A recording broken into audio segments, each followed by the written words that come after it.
crowd on hand. CC is ready. Brian Roberts is ready. And let's do it here at Yankee Stadium in the Bronx.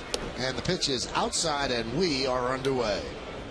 CC Sabathia making his 31st start. 29-year-old, have a heck of a year that he's having. 16-7. Could run out here with 4 starts, maybe win 20 games. The 179 hits to the 206 innings. Very good hits to innings ratio.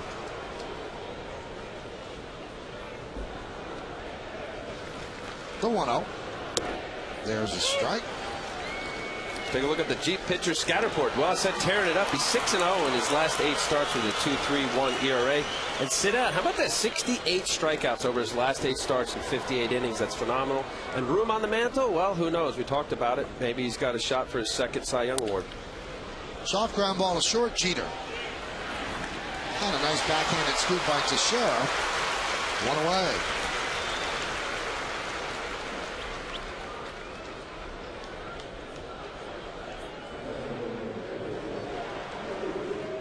One down. That's going to bring up Cesar Izturis. Didn't play in yesterday's game. 3 for his last 12, 5 for his last 31. Sabathia in his last 8 starts has been off the charts. 6-0, 2.31, 68 strikeouts in 58 1/3 innings. Now, we all know his story from last year when he was traded from the Indians to Milwaukee and just was dominant. Dominant is probably the best word to use. They couldn't hit him. Well, in the first half this year, he was 8-6, 3.86. In the second half, he's 8-1 with a 2.65 ERA. He gets better as the season moves on. Ground ball up the middle. Jeter. 2 outs. Time to look at the game time weather conditions presented by our good friends at Bigelow Tea. 77 degrees, 68% humidity, not much wind. And for the first time in a couple of days, the forecast is for mostly clear skies. Beautiful day compared to the last few, right, Michael? This is lovely out. It's good to spend this day with you. Isn't it nice? Yeah. Lovely Sunday. Were you just channeling Bobby Darin there? Or? They play that song up here, up on the beautiful Jumbotron here at the stadium. Here's Nick Markakis. And Sabathia deals. 0-1. Nick Markakis. Here's a guy all fields. I mean, you talk about equitable distribution. This guy is a 300 hitter. He'll hit as many hits to left field, center, and right. The nucleus. Well, this Oriole team has been abysmal for the last several years, but he is part of this nucleus that the Orioles are looking forward to. And on and off the field, this guy's a good guy everywhere around. He's won the Clemente Nominee Award for the Orioles, a Heart and Hustle Award, and was awarded with a 6-year extension. Every year puts out a nice year for the Yankees or for the Orioles, and I think they have a lot to look forward to him and Brian Roberts, a couple young players that are starting to develop. The 1-1. Chop foul.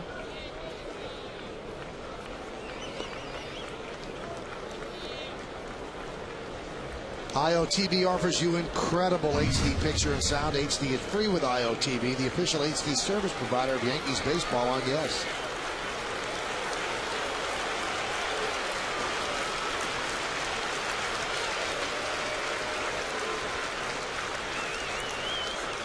And the 1-2.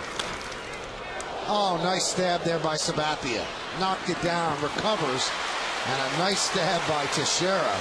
As Sabathia works a 1-2-3, 9-pitch first inning. Hot shot up the middle by Nick Markakis, but Sabathia knocks it down, steps on it, then finds it and makes the final out. Yankees coming to bat.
back in the lineup after having his back stiffen up the last couple of days. Mark Teixeira is at first, Alex Rodriguez at third.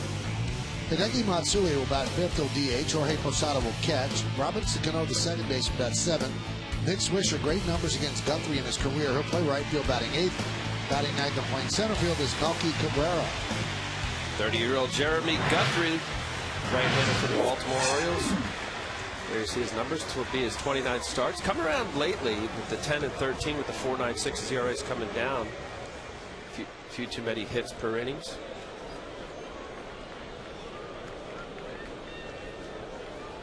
So Jeter digs in, and Guthrie deals up and in. Take a look at the Jeep pitchers. Kind of, I said better of late. His last 4 starts, he's 3-1 with a 1.33. Very good. His only loss has been to the Yankees. And bombs away. 30 home runs, his second most in major leagues. Braden Looper. And the thinking man. He was a #1 pick in 2002 out of Stanford University. And sometimes he outthinks himself. He does some things backwards and tries to trick hitters, and it ends up hurting him. Did you like to think on the mound? I like to think about what I wanted to do and the pitch I wanted to throw with conviction, and then become just that was the moment. When you say about thinking too much, there's guys that'll end up out thinking themselves as to whether it was the right pitch, or you see a sequence in a bat swing and go against what you think is the right pitch. Meaning, in other words, if you're going fastball away and you see Derek Jeter here pulling off a little bit, and he's missing it, you say, oh, let me try inside here. Let me throw a sinker in there. Let me throw, or if he's late, fouling the ball off down the right field line, then you throw a breaking ball. That's outthinking yourself, because you're trying to use your whole repertoire, as opposed to read the bat, read the batter. See, these are emergency hacks right here from Derek. Good defensive swing for him because he's in a bad count. I always thought in these situations here, breaking ball potentially is dangerous for a guy that shortened his swing, because all he's going to try to do is hit the ball to right center.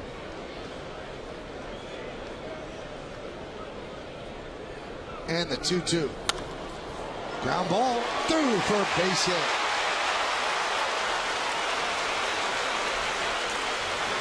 Leadoff single for Jeter. Well, when you're batting .330 coming in as hot as Derek Jeter's been, this is his swing. Look at just a little kind of a hockey, cricket kind of swing. Doesn't finish all the way, just makes contact. And how often do you see the ball going to the right side just out of the outstretched reach of Brian Roberts?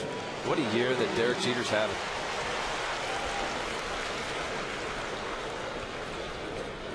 There's Johnny Damon. Back locked up on him earlier this week and missed a couple of games. But Joe Girardi said, I knew he was okay because he grabbed the bat yesterday during the late innings, and that's kind of a ball player's subtle way of saying, hey, I can play. Fly ball, left field. Reimold is there. And there's one away. Yeah, they'll have to watch Johnny closely. And even though he says he feels better, he hit off the tee yesterday, and just kind of getting the feel as to whether he can get through it. But obviously a veteran guy like that, they never like to sit out often, especially here down the stretch. That single by Jeter, incidentally, was his 190th of the year. 10th time in his career he's done that.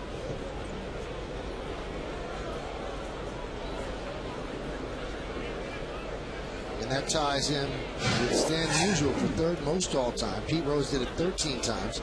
Ty Cobb 12. Now 0-2 to Teixeira.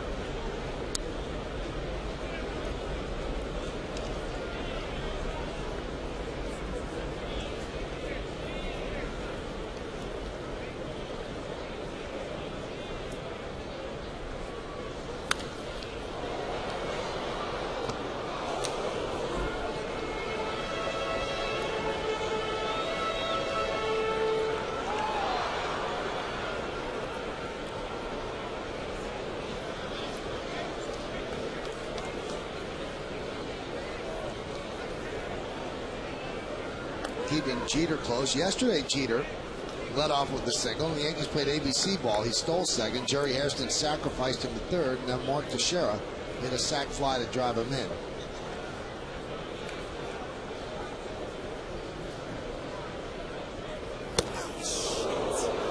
Well, any time. Oh, I guess. Barely nicked him, I guess, on the front side. 0-2 count. Jeremy Guthrie trying to come up and in.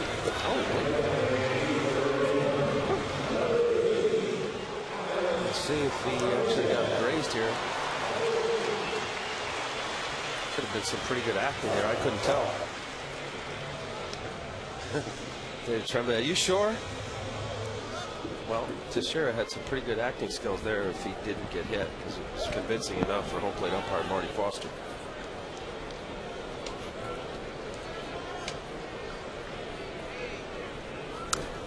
And that one's foul back.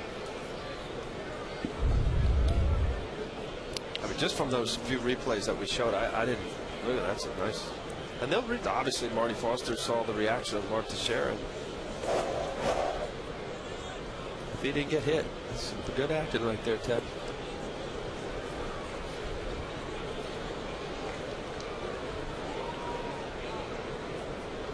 The 0-1.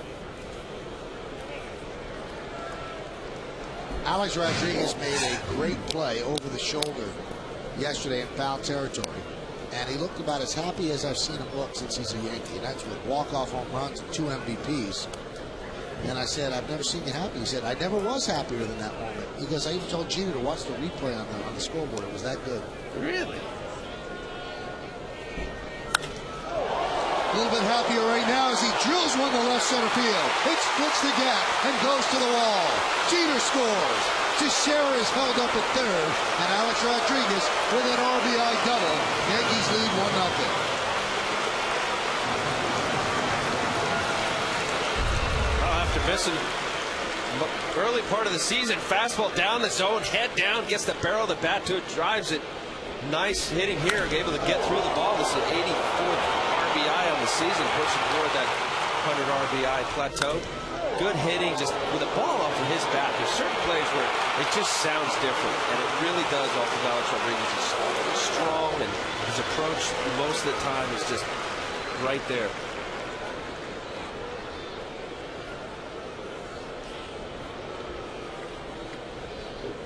'84 ribbies for A-Rod.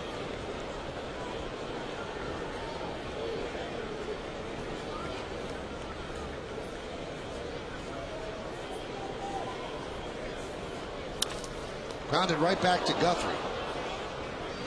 Big out for him. Now A-Rod's happy with the double, and the RBI, but I don't think he's happier than he was yesterday on that pop-up down the left field line in foul territory. Take a look at this play, and then look at the smile on his face.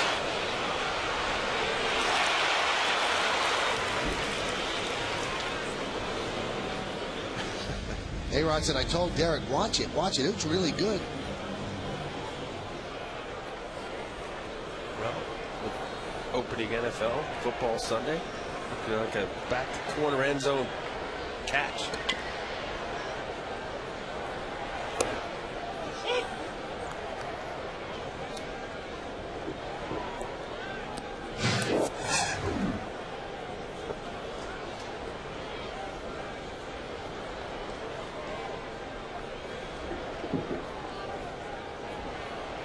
That would be considered hot right there. The 6 home runs, 19 games.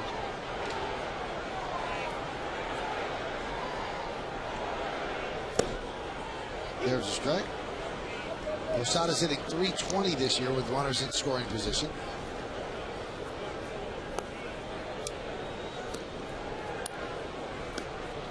Down 0-2 right now. This is defensive mode for any hitter. Guthrie's got him in a position where he can expand. With those numbers, 320, Posada still feels as though the pitcher's in trouble.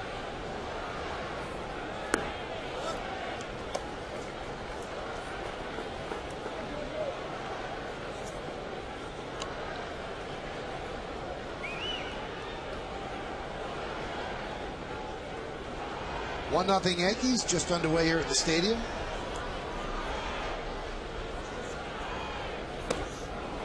And Posada swings and misses, so the Yankees waste an opportunity to really put some distance between themselves and the Orioles. But they get 1 run on 2 hits and 2 men left after 1 inning of play. 1-0 Yankees lead.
You'll deal around with 6 bagels for only $3 at Dunkin' Donuts. The perfect way to please the whole gang. America runs on Dunkin'.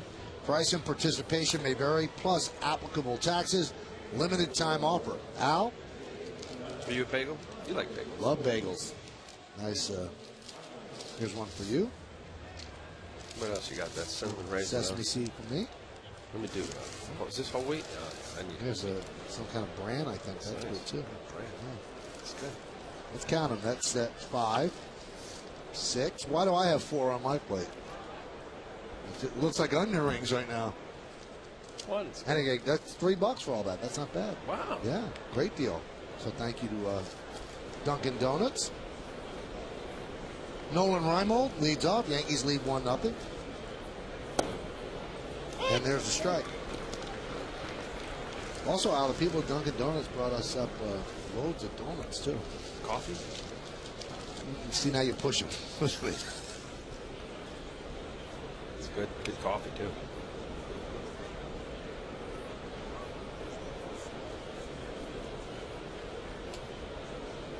The 0-1. Grounded softly toward third. Alex Rodriguez charges. Reimold's too quick. I mean, Reimold's playing with a slightly injured Achilles and playing through the pain. And twice now he has beaten out ground balls in this series. And that was some hustling down the line. He is a hustle gamer type player. And you look at his size, Michael. He's a big guy. He's got 8 stolen bases. But you're right. The only play here was for Alex Rodriguez to cut off Jeter to make it even close. But watch him out of the box here. Just quickly realize any chopper off of that bunting circle or home plate, these hitters can sniff a hit. Good hustle.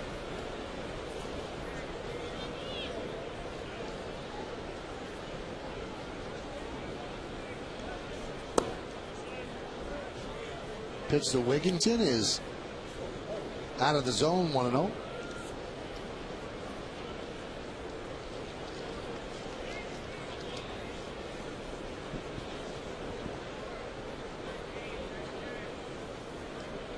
Wigginton 5 for his last 11, has a 3-game hitting streak. And there's a strike. Talking about a gamer, Ty Wigginton, who I played with a little bit with the Mets, and he's really put in a nice career at 23 home runs at Houston. Last year he had 24 with Tampa. I asked him about his power, and he said, you get into mindset. I mean, Camden Yards is considered a home run stadium field, but you start thinking about it. And part of it is it becomes more mental. Line drive, right field. Cutting it off is Swisher. Gets the ball into second. Moving to third is Reimold. And the Orioles are set up first and third, nobody out. Well, that's a good line drive approach off of CC. That ball was supposed to be inside, up, out over the plate, but enough for Ty Wigginton to go the other way, just fighting it off. And that's the approach that these Oriole hitters, knowing what CC Sabathia brings to every start, how you would approach a dominant guy. Make it, hopefully, for the Orioles' sake, that if he makes a mistake, you get maybe one opportunity at bat at best, and you got to take advantage.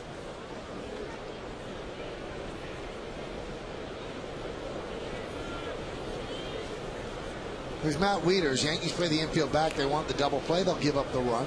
They lead 1-0. And the pitch outside. CC Sabathia has made 11 starts under the sun, and he's 3-3 with a 4.22. At night, 19 starts, 13-4, 2.94. And it just seems like pitchers like pitching better at night. I guess it's more of a routine, because even Andy Pettitte, his night-day splits are not very good. Toward that, what do you mean by Andy Pettitte? Andy Pettitte is also struggles in the day, and I mean, these are two veteran pitchers. They pitch better at night. It really is, Michael. It's so, for a starting pitcher, it's all about routine. And in order for a pitcher to have consistency on the mound, I believe you absolutely have to be consistent with your routine. And a lot of times you'll talk to a young pitcher, I'll say, what do you do the next day? Or, what's your third day routine? How long do you throw? And it deviates. And some guys, because of that, how do you expect to have consistency on the mound right here with this pitch if you're not consistent in between? And he walks Wieters on 4 pitches to load the bases.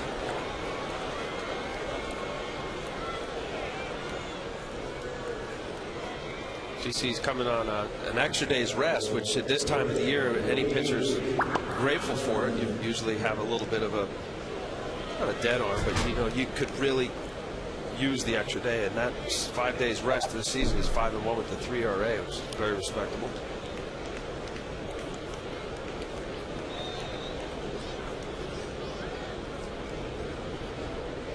Now here's Justin Turner, picked up his first big league hit on Friday. Actually, it was on Saturday morning. And there's a strike.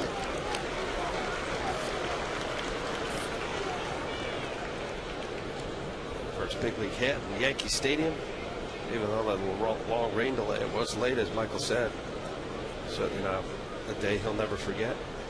Long Beach, California. Was not in the original lineup. A late addition after Melvin Moore got scratched. Shattered back, and the ground ball to Cano. He gets one on to first. Not in time. Run scores, game is tied. So an RBI, the first big league RBI for Turner.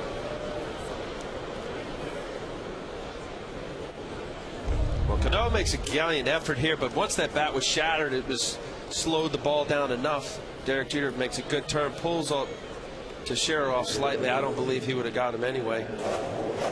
Turner was getting down the line pretty quickly.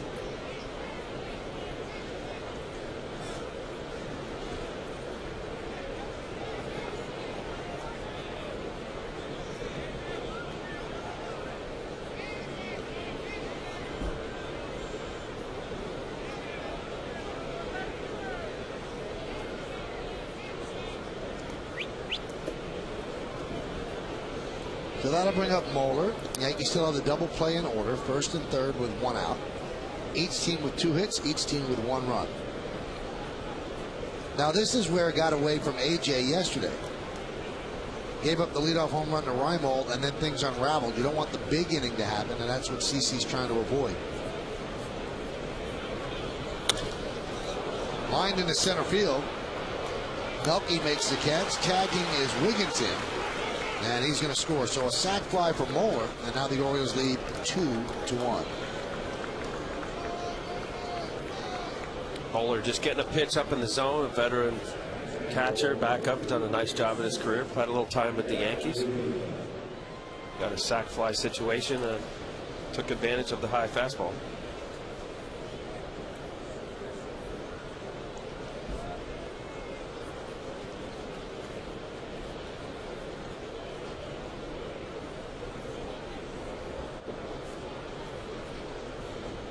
Here's Jeff Fiorentino.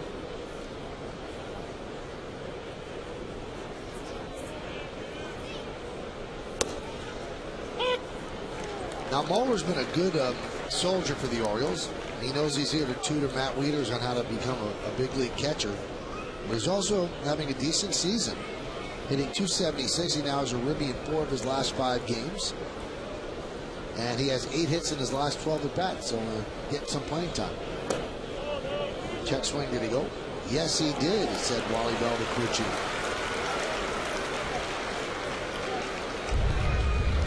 The little slider. Fiorentino couldn't lay off of it. That power slider combination for CC, very tough for left-handed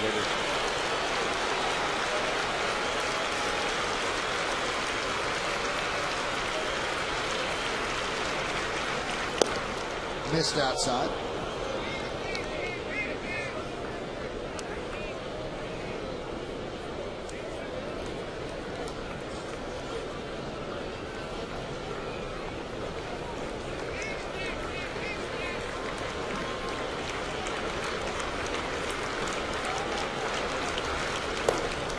Missed again, and the count 2-2. You had a good look at that, Michael. You'd see the reaction of a hitter, and Fiorentino took the fastball away, and there, as he tracked that slider, wasn't going for the bait there down and away.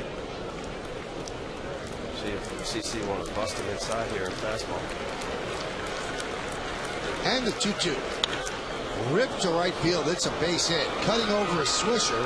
Cuts the ball off before it goes to the wall. And he will hold Fiorentino to a single as Turner moves to third. So a rough second inning for CC Sabathia. I'll tell you, I was thinking right along with Posada there. You see the glove, it just ended up leaking a little bit more middle of the plate, but it was the right idea. Anytime you see a lefty, took the fastball away, tracked it, and then the slider, he just kind of saw it all the way. So trying to come inside, that ball cut just a little bit, enough for Fiorentino to get the barrel of the bat on the ball. Good hitting. Usually that up and in zone for left-handers is a weakness. It's got a little too much of the plate for CC's liking.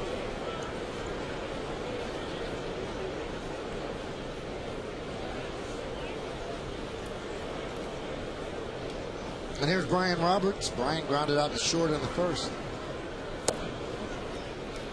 So CC had a 9-pitch first inning. And he's doubled that right now for the second. 18 pitches so far. Grounded to third. Alex Rodriguez will go the short way, gets the force at second, and that'll do it. But the Orioles take the lead. They scored 2 runs on 3 hits, no errors, and 2 men left on base. Let's go to the bottom of the second.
Time to take a look at this moment in Yankees history, sponsored by Mercedes, your Mercedes-Benz tri-state dealers on the web at searchmercedes.com. September 13th of 1927, the New York Yankees, Murderers Row, swept a doubleheader from the Indians to clinch their 5th American League pennant in 7 seasons. Robinson Cano jumps on the first pitch and lines it to right field for a single.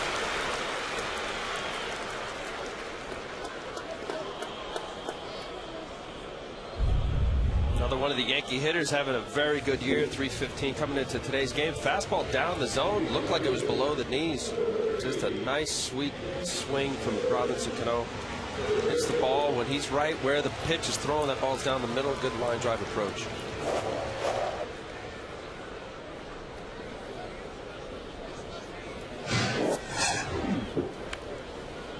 Here's Nick Swisher.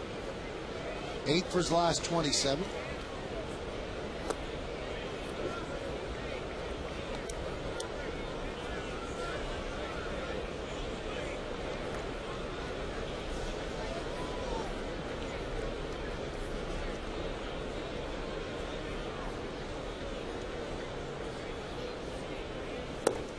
There's a strike and count 1-1. Hey, Swisher, when asked the little bit of a hangover effect of the Derek Jeter moment, and then how the guys get up for pushing, and he said, no way, what we've done from spring training on, that we're all possessed to want to do what we've set out to do, and that's get to the postseason and win a championship. And I agree with him, and there's too many great players here to not stay focused on that. And obviously, with their record being best in baseball, and wanting to continue to not assume anything, even though with the 7.5 lead over the Red Sox, but wanting home field advantage throughout.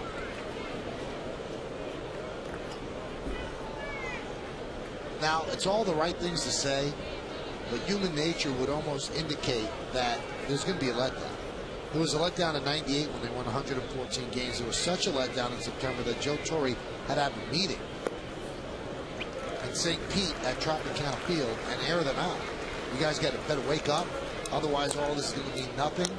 If you have a big lead, there's going to be a natural inclination to let down just a little bit. Even though you say you won't, you will. I agree, and I think the letdown is justified to some degree of what you just said. Grounded to first. There's one. On the first, it's a double play. But a prolonged letdown, for it to be, a malaise of longer than a short period of time, then that's when you have a problem.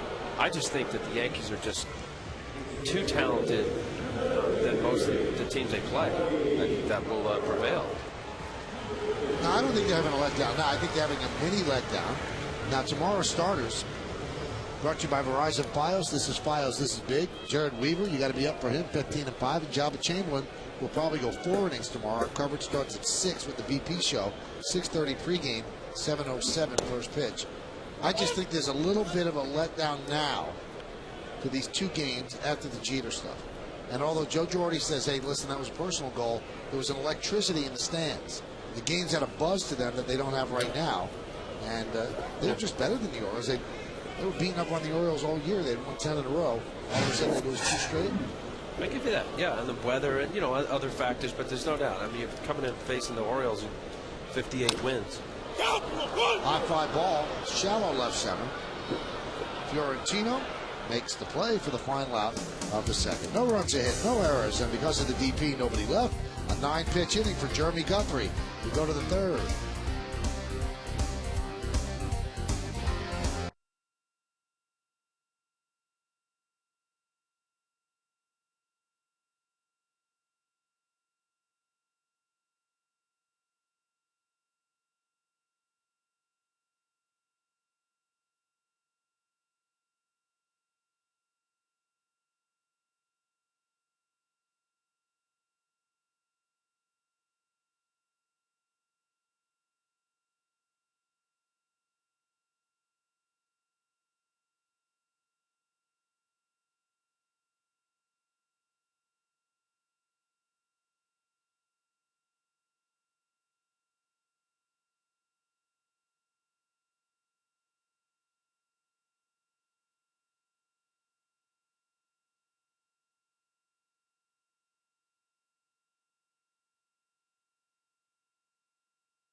It is time for the Toyota text poll. Today's question is, who's the best second baseman among the Yankees' American League East rivals? You can text your vote to 58772. Standard text messaging rates apply. Here are your choices. Number 1, Brian Roberts. Number 2, Dustin Pedroia. Number 3, Ben Zobrist. Number 4, Aaron Hill. Now that we see that poll, I mean, you throw in Robinson Cano. That's got to be the best second baseman of any division in baseball. The big surprise there, Ben Zobrist. He was kind of a utility guy, played all over the place, solidified second base until Aki Iwamura came back. Yeah, that's an impressive 5, including obviously Robinson Cano. And the pitch to Astor says a strike on the Modell scoreboard. It's 2-1 Orioles. Here in the top of the 3rd, and Modell's, of course, Al, you know this, is the official sporting goods retailer of the New York Yankees. Of course. Great Modells.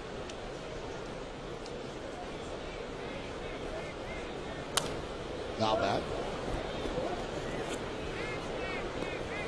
Cesar Torres, I mean, he's always known for his slick fielding and great glove, but offensively, they're really happy with what he's done.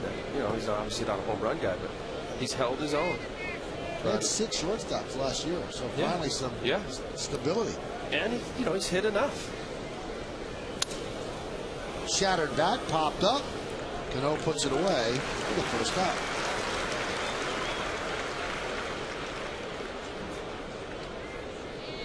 Well, there's a shot on the Mohegan Sun Sports Bar. Situated in center field at the new Yankee Stadium, the Mohegan Sun Sports Bar is a great place to gather and enjoy the game. Mohegan Sun, a world at play. I was actually at the Mohegan Sun a couple weeks ago. Out there? No. Oh, the actual Mohegan Sun. How was it? In Uncasville. It was very good. And I was on an escalator getting ready to leave. And right in front of me, Kurt Schilling and his wife. Wow. Yeah, brush with greatness. His sock was all bloody. No, I didn't say a word. He had a sweat sock on. It was bloody. It was awful. That might be running. Did you go up there and put a few on the craps table? I went up there to see Barry Manilow, and then I lost some at blackjack. That one is driven deep to center field. Going back is Melky Cabrera, and he makes the play up against the wall, taking an extra base hit away from Nick Markakis.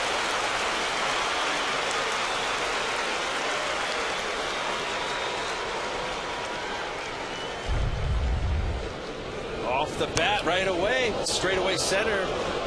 Farthest point in this stadium, obviously, right along the line. You see Melky tracking the ball all the way. Trying to take a look at the IOTV HD Super Shot. There it is. The super shot and a super moment. Great play, Melky. He'd track it all along. It was just a matter of was there enough real estate? There was.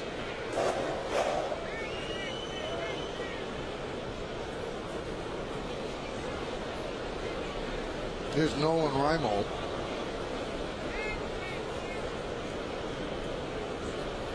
So how was Barry Manilow? Now, I do want to make one thing clear. It was a birthday gift for my sister. Okay. All right, so it wasn't like I drove up to Uncasville to see Barry Manilow. You wouldn't do that. No. So you like him, but yeah. I get it. If Yeah, I you go to the would go Gardens. his concert, yeah. Right. But yeah, he was okay. Do you spend the whole weekend or just the concert? Spent the night.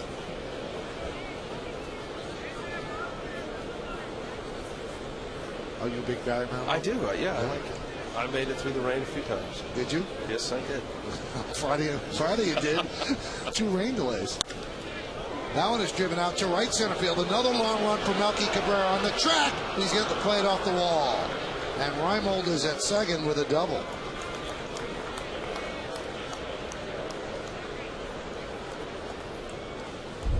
Reimold, 2 at bats here. The ball middle, kind of out over the plate, slicing away from Melky. This ball getting about halfway up the fence there. What an approach! And how about the glass there? Good carom to Melky. That may have been a triple had it not got right back into his hand there.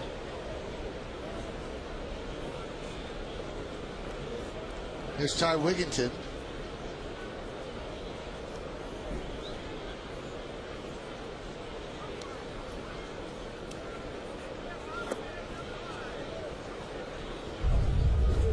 Let's see, but Posada setting up away. Good location. I look down or away. Look at his eyeballs looking right at the pitcher. They really like this young man. He's leading All-American League hitters and home runs. On base percentage. You can see why. That's a good approach, and that's a heck of a swing right there.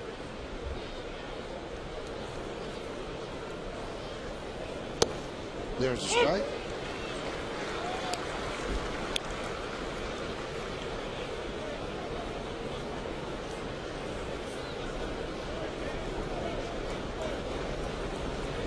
Got 8 home runs off. I mentioned it about talking to Ty and just said, you know, you get in, it gets in your head, you know, you've got better power, and you start thinking about hitting home runs. And anytime a hitter starts thinking about that, you muscle up and don't relax enough to really just allow the barrel of the bat and hands to the ball to do the work for you.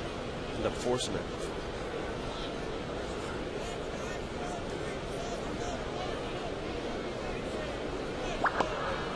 So, quick visit from Jorge.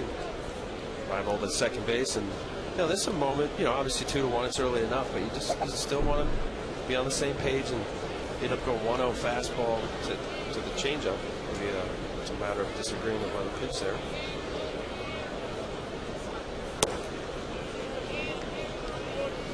And the count 2-1. That's the combination of watching CC. They're 14 balls, 25 strikes. Good ratio. Just get a few too many hits and a walk in there. As effective his changeup has been. Fastball changeup combination with the right hand.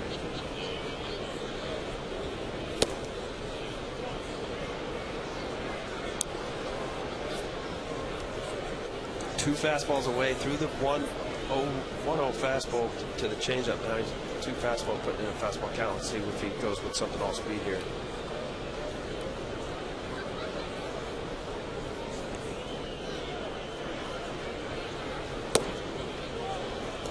Another fastball outside, so I don't know if he was walking Wigington unintentionally, intentionally, but Wigington does get the walk.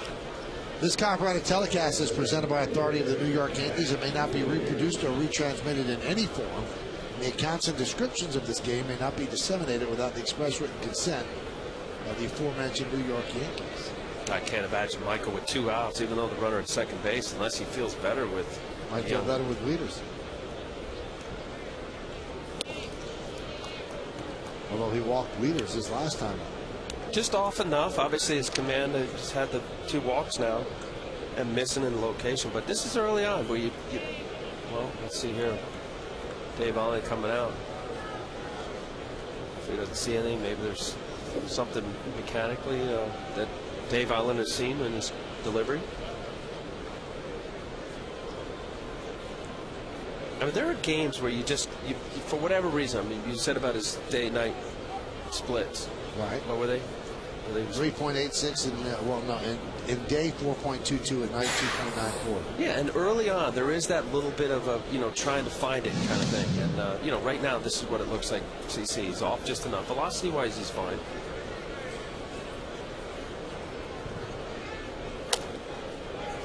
Keeps missing outside the righty batters in the count 2-0.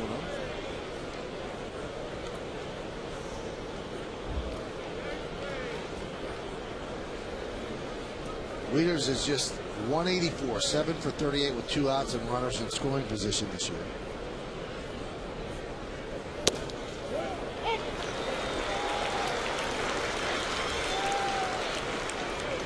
It's ever so slight for a pitcher to be, hitting your spots, making that quality pitch, that big league front end Cy Young type stuff.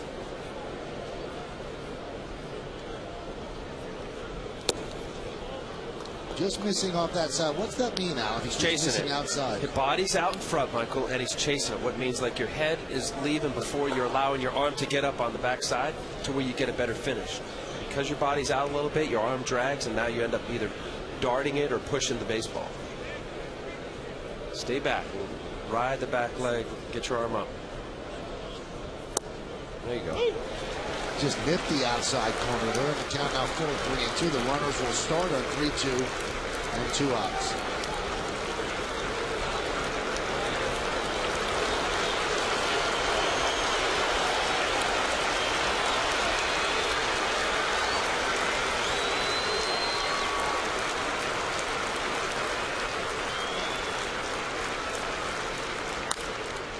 Punch the other way, and they'll do it again. Get back in the count, the 3-2. Pitch count rising here in the 3rd inning. Good ball strike ratio, but want to keep that number down.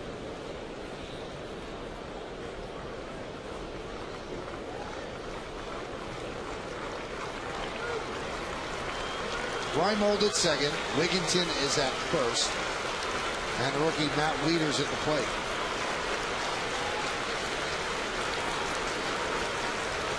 Runners go. 3-2. Sharp one right at Jeter. Stays with the short hop. And they retire Wieters, hit the ball right on the screws for the final out of the 3rd. No runs ahead, no errors, and 2 men left. Nice play by Jeter, and the inning was the 2nd out with Nick Markakis driving Melky.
Well, with the Yankees nearing the playoffs, you'll not miss another inning with live Yes Network games on your PCs and laptops.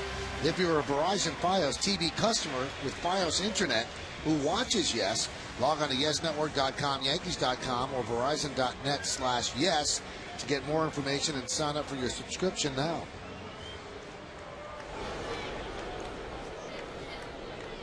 Derek Jeter will lead off.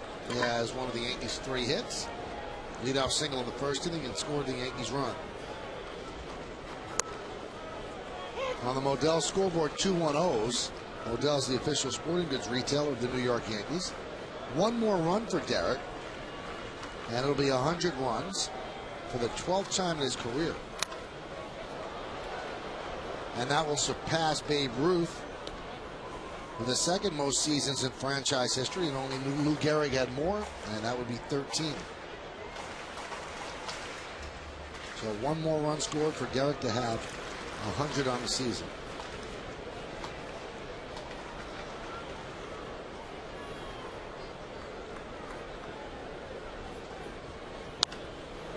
Punch the other way, it's a base hit. And it goes into the corner, played out there by Markakis. Jeter's going for 2. And the throw is over the head of Roberts, but backed up by Turner. Jeter 2 for 2. Just the hits keep on coming. 27th double. Even look at his front hip is out, but he's got the ability to keep his hands back. Watch his hands stay back so long. His front side could be spent, but by that whole right center field approach, that's why I think it's so hard for him to stay in prolonged slumps. Because of this. This is difficult to do. He's in a defensive count mode as he was in his first at bat.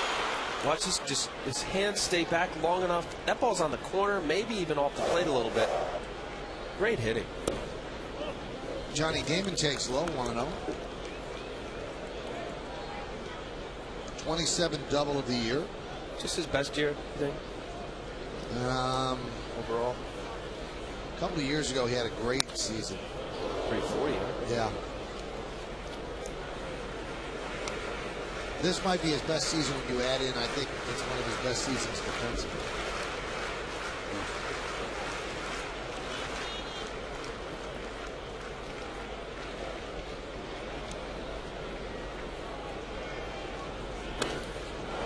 High drive, right center field. Giving chase Fiorentino. He's on the run, on the check, and he makes the play. Jeter tags and will move to third. An outstanding play by Jeff Fiorentino. Oh my, this ball up in the zone, a hang changeup. Fiorentino on his horse, eyes it. Great timing, great play. Watch, he's tracked here. Now it's just a matter, they feel the dirt, the difference between the grass and the dirt makes them realize they're about 10-12 feet before the wall. Great play, but also too, Derek Jeter. This is a situation where knowing that if he misses it anyway, he's going to score. There's a good chance, and the fact that there's nobody out, nice base running by Derek Jeter tagging up there. And Teixeira dribbles one slowly at the first baseline, keeps rolling, and Guthrie gets the out. Guthrie took a chance fielding that ball. Might have kicked foul, but picked it up and then was able to thread the needle over the shoulder of Teixeira to get the out. Smart move by Jeremy Guthrie. You got the big hitter in Teixeira. You don't know what the at-bat's going to be. You want this out as quickly as you can. He's trying to keep that ball inside. The only reason why he winced was because he had to throw it over Teixeira's head as opposed to moving inside.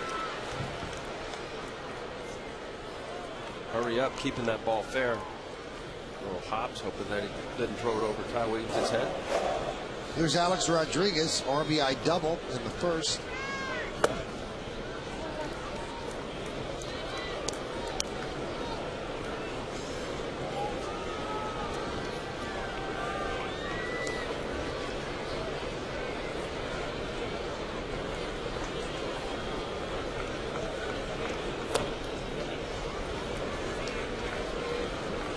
He's in a good count right here. This would be a nice hit from Derek Jeter with 2 outs. Yankees having something going on here, and Vinny obviously a 2-out hit with runner at third base is big. Let's see if Guthrie goes right after Alex or pitches around him.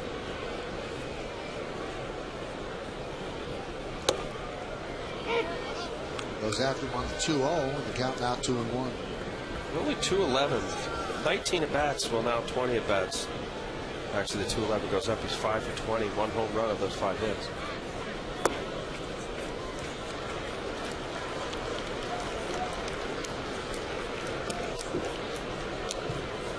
Matsui's on deck.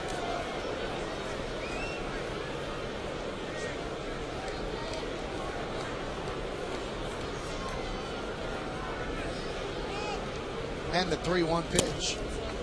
So essentially pitching around Alex Rodriguez, and he'll take his chance with Matsui. You know, and once Guthrie got in a bad count, even though it was only the 211 batting average, obviously Alex Rodriguez did some damage. You still have the opportunity that with the 2 outs, open base, okay. If he swings up my pitch, we can. If not, I'll start over at Matsui, and that's what he did.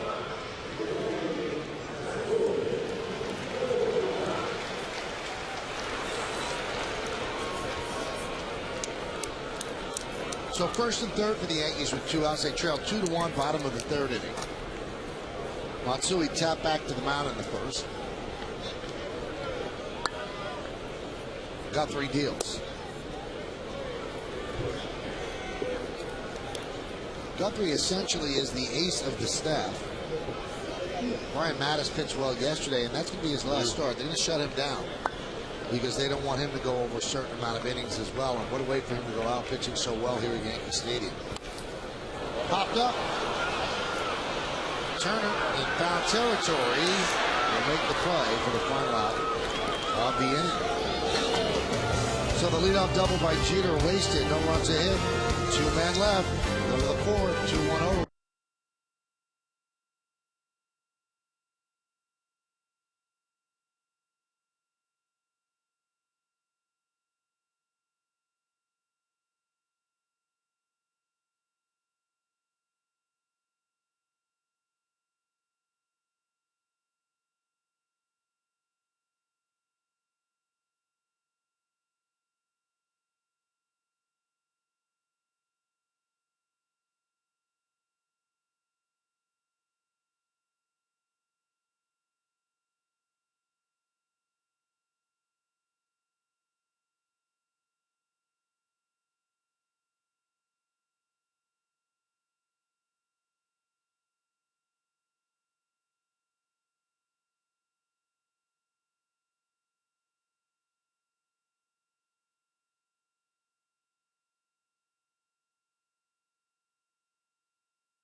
Well, it's time for the New York State Smokers Quit Line quiz.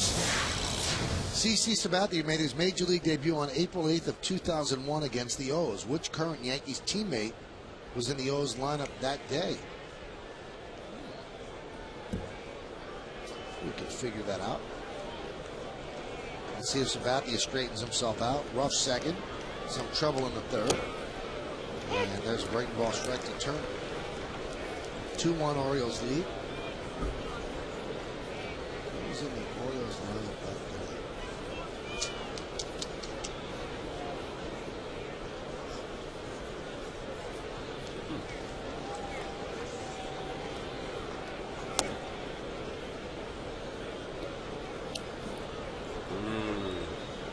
Got it.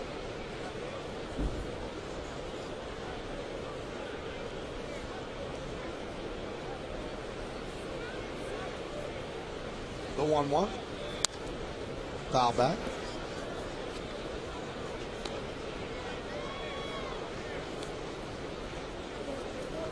What was the perfect day to pitch on, Al? Hot, cool, cold, Warm. How about that? Did you say warm? hot, cool, cold. Cool, warm, cool. Warm day. This would have been great right here. Beautiful, just enough. You want a little sweat. You get a better grip on the ball, and you know, it's just better for the muscles, and you loosen up, and just better have a little sweat. So cold is that not good. And then hot, obviously, you're the only one out there really exerting constantly with the effort of throwing the ball. So that could be a problem. It's a beautiful day all the way around. Grounded to third. A-Rod. Well, the Orioles getting down the line, so Turner picks up a hit.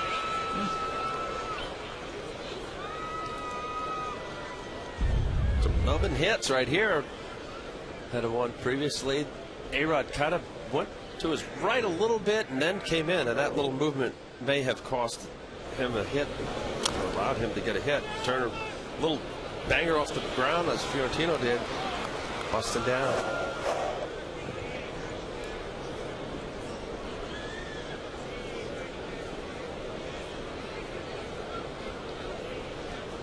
Now, Al, last night, as I was prepping for the game, I knew I was going to ask you that question. I broke down all your starts. And your best month by far was June. 35 and 18, 3.51. That's usually pretty hot. Especially in Florida. Yeah. Marlins a couple years. Yeah, maybe. I don't know. Maybe I like the hot. Here, yeah. You have a lot of conviction about this, it seems. I know cold isn't good, and not just because it's cold, but to not get a grip on the baseball is a bad thing for obvious reasons. But you pitched beautifully in postseason games. Yeah, but October isn't as cold as April. Really? Really? No, I think we should have a Toyota text poll on that. I believe October is colder than April. There's some cold April days. Matter of fact, I pitched a game in Chicago. This was the Marlins. Alex Fernandez pitched the coldest day at Wrigley Field. The next day was the second coldest day. It was miserable. This was in April. Yeah. Yeah, we don't know how cold it gets at Wrigley Field in October because they don't play many games then. I'm glad you put many. That was a heck of a series in 03. The Marlins. Down 3-1.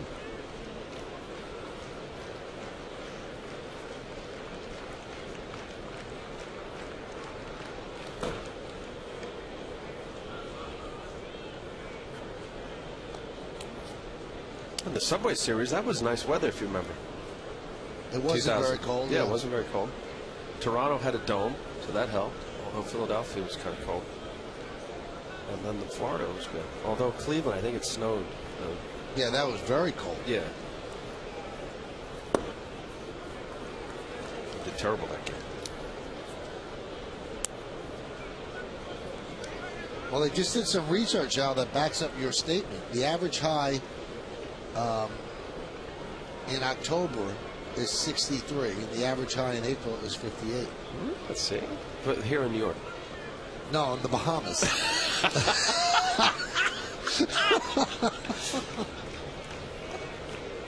Yes, here in New York, Al.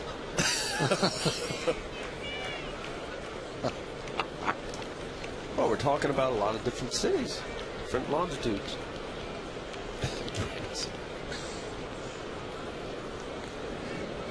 You're watching CC right now, and he has been lights out the entire second half of the season. Al, he just doesn't seem like he's in sync. He's not throwing the ball quickly. Yep. He doesn't seem like he wants to throw the ball. Well, you know, and I don't know if I'd go there, Michael, but when you're missing the way he is, and he's kind of pitched around a few scenarios. Wigginton, it looked like he pitched around him. Another ground ball at third. And Rodriguez gets the out at first. You know what? It looks that way. It's just like when you see a team and you say, oh, this team looks flat. You know, yeah, okay, so they had 4 hits. They didn't score any runs, and they looked flat. Sometimes you have to look into who was pitching. Brian Madison, I thought, pitched a heck of a game. He's going to be a really good pitcher, I believe, if he stays healthy. And now here with CC, if you got a guy command-wise, he's off, and you know now there's some shake, and you're on the mound, you're picking up the rosin bag, you're walking around. It just it has that feeling. And I think the biggest part of this, Michael, is that when you have games like this, you know, when CC Sabathia or an AJ Burnett or any frontline major league pitcher is on his game, it doesn't matter. It's going to be a well pitched game. He can throw his hat and glove and ball out there, and it's going to be nails. It's games like this when your command is off and you have to make those pitches when needed. Those are the games you got out. Those are the games that you feel like, yes, I gave up 4, but I got into the 7th and won 6-4. And a lot of times those are more gratifying than the 3-1 game. And I think that's where CC certainly a fantastic pitcher. That's where you play the game within the game. So okay, you start out. I remember talking to Tom Seaver. Started out thinking about no hitter. If you gave up a hit, I thought about a shutout. After a shutout, you work your way down from there. It's certainly not giving in to the circumstances. Oh, I don't have my stuff today. This is going to be a bad one. No, you have a lot of different elements of not only pitching and doing your job of executing, but you've got a great offense. You may come back and win the game if you give up a few early on. Continue to execute and make quality pitches. Driven out to left field. Damon back, battling the sun, still battling it, and he makes the play. And he forgot how many outs there were, and they're going to wave home Turner. Here's the throw, and he pulled a rock. Damon pulled a rock, and it is a 2-base sac fly for Fiorentino as the Yankees trail 3-1. Well, yeah, you obviously got to know how many outs there are, and I think the battle with them, you see, and at least he was mindful enough to not throw it right away. But I think even Jeter, he was going to throw the ball into the stands, and Sabathia didn't. What are you doing?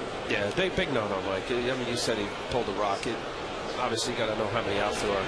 Turner going back, tagging up, does his job. There you see Alex say, throw it in. No.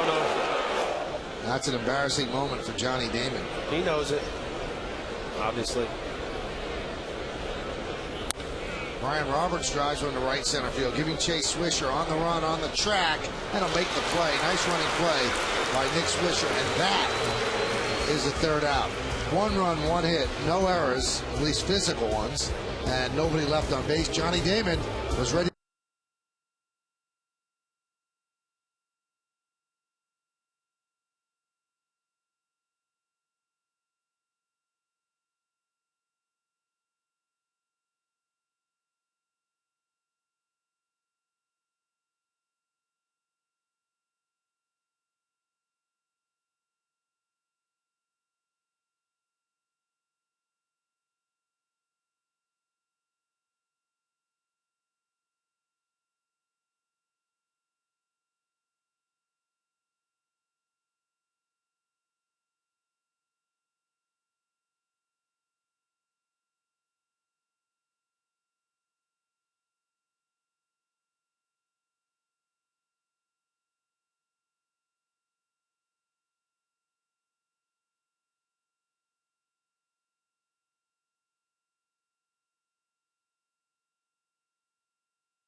Time for the answer to the New York State Smokers Quit Line quiz. When CC made his major league debut against the O's, which current Yankee teammate was in the O's lineup that day? The answer is Jerry Hairston. He was over 2 with a strikeout against Sabathia. Jorge Posada lines a base hit to right center. Fiorentino fires in. He's playing a pretty good center field as Posada leads off with a single. All right, now I know what you're going to say, Al. Sometimes I ask you questions and I almost know the answer. Go ahead, answer. Lou, right middle of the plate. Good aggressive approach. Get jumping on the fastball right away out of the box. Let's make believe this is Jeopardy. You'll say you've got to execute a pitch. Quality pitch. A quality pitch, and that's all you have to think about. If you're a pitcher on the mound and what happened behind CC happened, what do you think? Is the microphone on? Yes. Well, you know, it's not part of the game because that is a fundamental part of a Little League game. How many outs are there? So you're definitely frustrated, but you also realize it's, you know, there's a human element to it, and yes, you're busting it. Obviously, his reaction here is like, hey, you know, what are you doing? You should know how many outs. So there is that frustration, but you try to separate that to this is your teammate, and he's going to be there for you more times than not. And yeah, you're frustrated. That one's looped to left, and it's a base hit for Cano. Boy, he can do no wrong against the Orioles. So he is 2 for 2. Well, that's living right here. He gets jammed in on the hands, pulls it in, head down. What happens? It cues it to left field, and when a hitter is locked in, more times than not, if a hitter feels good about what he's doing, he's getting hits like this. Can't explain it. It's part of the game. Or just pops it out there, and the guy who's struggling and just can't do anything right, that ball is popped up and somebody's catching it.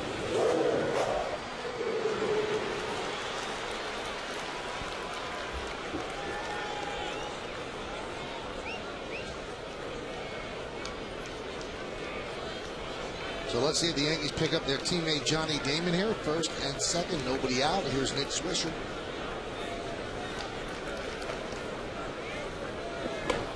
And he bunts up in the air, and it falls.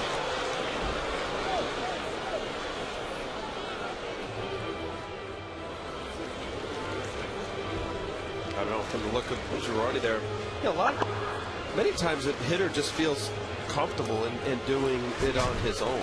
And, you know, maybe that was a situation there where Swisher was doing it on his own.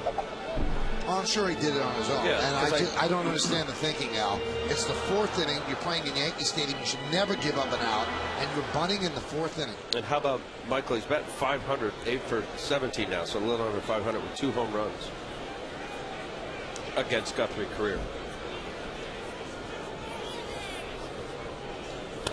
That one's low in the left field. That's why you don't bunt. Posada moves to third, and the Yankees have the bases loaded. Well, you hate bunting all the time. In the American League at this ballpark, I hate bunting. Hanging. Look at the hanger on that. Way up in the zone. That's a happy zone for a hitter. Coming back after whether he bunted on his own or not, but nice little left field. Medium line drive. Rick Kranitz goes out and tosses. I wanted to give you this number because I said that Cano's been killing the Orioles this year. This is against the Orioles. That's it. Just against the Orioles. Robinson Cano's 32 for 66. 45. That's Central Park Beer League numbers. That's unbelievable. You know, and after that, you know, wouldn't be, because a lot of times you look into it and say, if the guy's wearing out, you're saying, okay, we better tear up our scout report and think of something else. But that last hit there, you can't do anything about it. Or in on his hands, and he was just able to get enough out there. I'd like to see all those hits when they were line drives or mistakes. Here's Melky Cabrera with the bases loaded and nobody out. And a strike. Right down the middle, fastball. I'd like to get that one back, Melky would.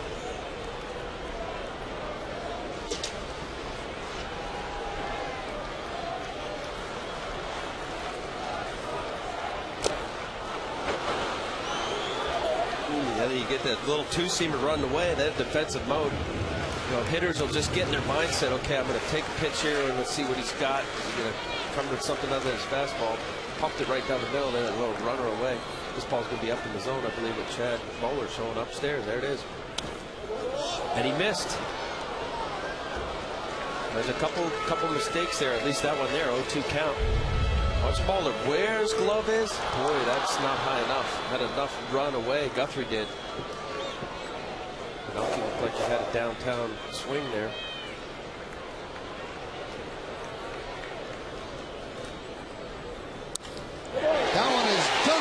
center field for a base hit. Posada scores. Here comes Cano. He'll score. It's a 2-run single from Melky Cabrera. 7th for 20 this year with the bases loaded, and the Yankees have tied the game at 3.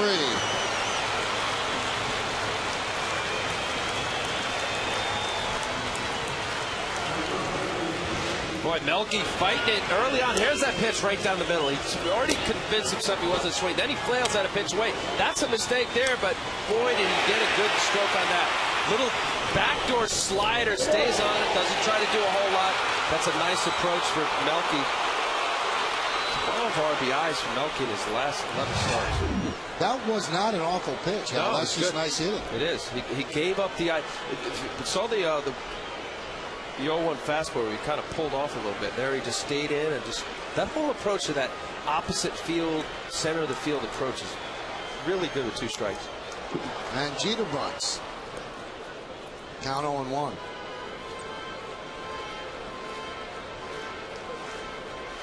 I mean, that's the change, Michael, within the bat, where which of the hitters that actually think along the line with the scenario, what the pitcher's trying to do, but also too what count you're in. 2 times now Derek Jeter was in a defensive count. He was 1-2 count, he had the base hit to right, and then his last double where he just flicked it an 0-2 count. Sometimes you have to give up your swing based on the situation. Another bunt by Jeter.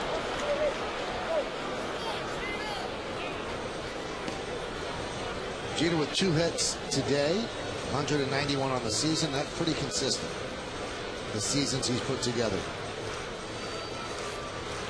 So that bunt there, you don't like those? I know.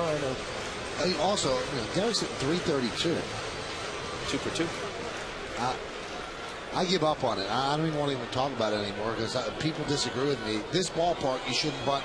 Now, obviously, late in the game, you're trying to win the game, get the tying run in the 9th inning, something like that, or the winning run at second base. I get, but now I don't get it. He just put himself in an 0-2 hole for what reason? Yeah, but say he lays it down and he gets the job done. Well, you know what? I more approve of what Derek was doing than what Nick was doing because Nick was bunting to sacrifice. Derek was trying to get a base hit. He saw Turner back and he said, I'm going to try to get a hit like he did on Wednesday to start that 3-hit game. But I still. Do you agree or disagree? I like it, and I'm thinking as a National Leaguer, I just think that's an element of the game that's lost in the American League. But you make a good point here at the stadium. That one is grounded to third. They get 1, that's all they get. And Swisher hustles to third and doesn't get tagged out. Oh man, what's going on in second? They called Melky out? I think Melky was called out on the force, yeah. And Swisher made a good play holding up so he wasn't tagged. Very good play, Michael. You're right. And immediately mindful that he wasn't tagged. Now there, the reaction, shortstop should have realized what was going on with Swisher. And knowing the speed of Derek Jeter, actually I said shortstop, his second baseman, Brian Roberts. Pile of Orioles there. A couple of birds falling in there. And here is Johnny Damon. So the Yankees have picked him up and tied the game. Now, can he really get back in their good graces with a big hit here? And if you just turn on the set, Johnny forgot how many outs there were in the top of the inning. Runner at second, a deep fly ball to left. He caught the second out and was about to toss the ball into the stands. The Yankees were yelling for him to throw it in, and the runner scored all the way from second to give the O's a 3-1 lead. But now it's 3-3. The 1-0. In case you missed it, this is what he did. So he catches the ball, pitches the third out. He's about to toss it into the stands. And then he sees they're yelling, get the ball in. Now, G2 also, maybe he just assumed that Turner was just staying at third base. May have had a play.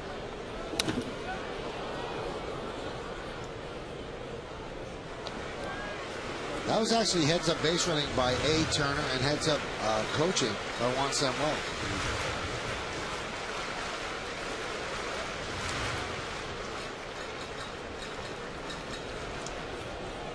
So now the count 2-1 on Damon.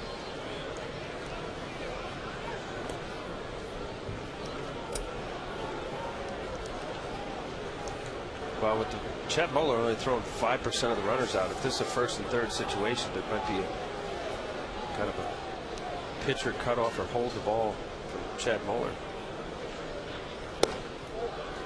And the count 3-1. Meaning Derek running 5%. Muller's not good. League average about 25% for catches thrown out. There's a play where you throw it above the head of the pitcher, make it look like you're coming through it. Guthrie would cut it off, trying to get Swisher at third. And Damon works a walk to load the bases.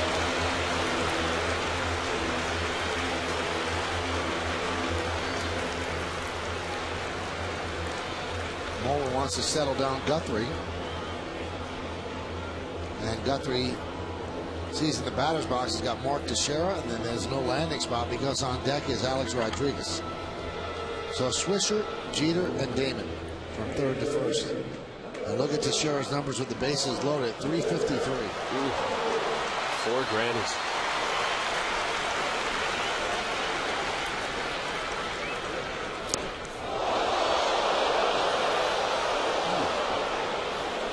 She's all right. Now, how about the professionalism of that young lady who's a waitress? She didn't drop anything off the tray.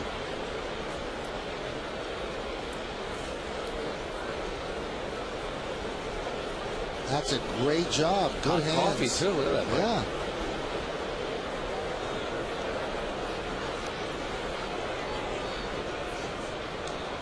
And Guthrie runs Swisher back to third.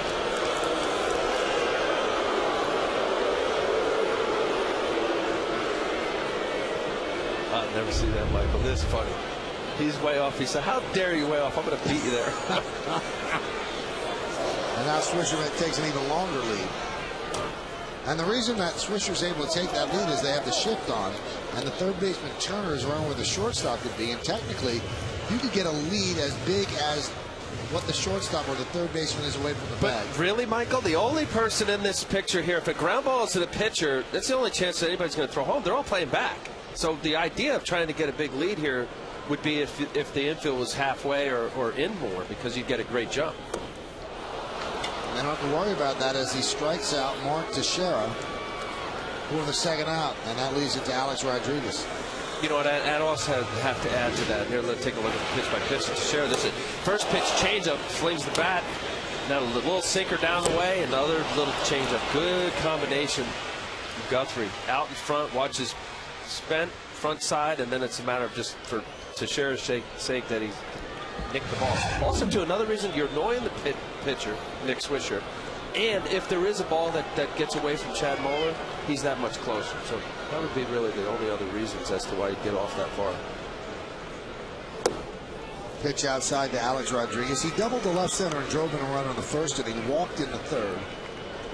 And he has 17 grand slams in his career, a 340 lifetime average.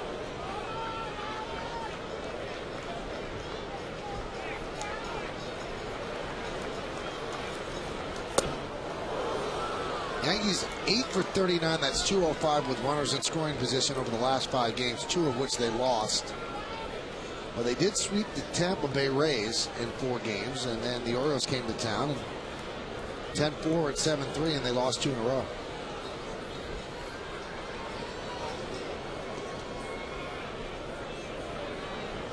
One. Knocked off the mask of Moeller, and it's 1-2. Boy, Alex wishes he gets this back right down the middle. You see Alex saying, "Oh, I didn't get that one back." Little hanging slider. 1-1 pitch. Moeller looks okay.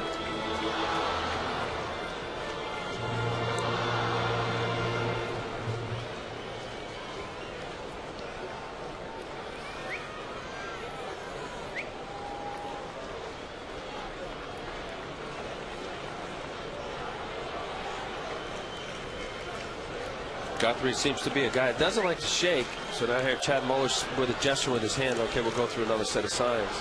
You see pitchers that'll, well, he just shook there. He'll step off. Sequence of signs. And I said in the scout report that the rap, I don't want to say rap because he's a good pitcher, is that he thinks a lot. And this is the moment when you were saying early on about, you know, when do you think or when do you not. I mean, this is where you can outthink yourself. And now this is a good little spot. Bowler comes out. What do you want to do? You shook me twice. What do you think? That's just getting on the same page.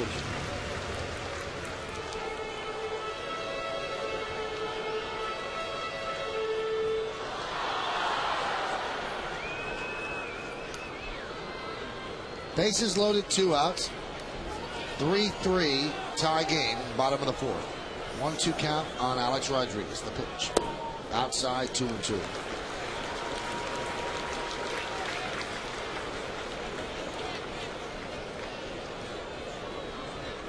Stadium looks great on a beautiful Sunday afternoon. Big crowd watching the Yankees and the O's.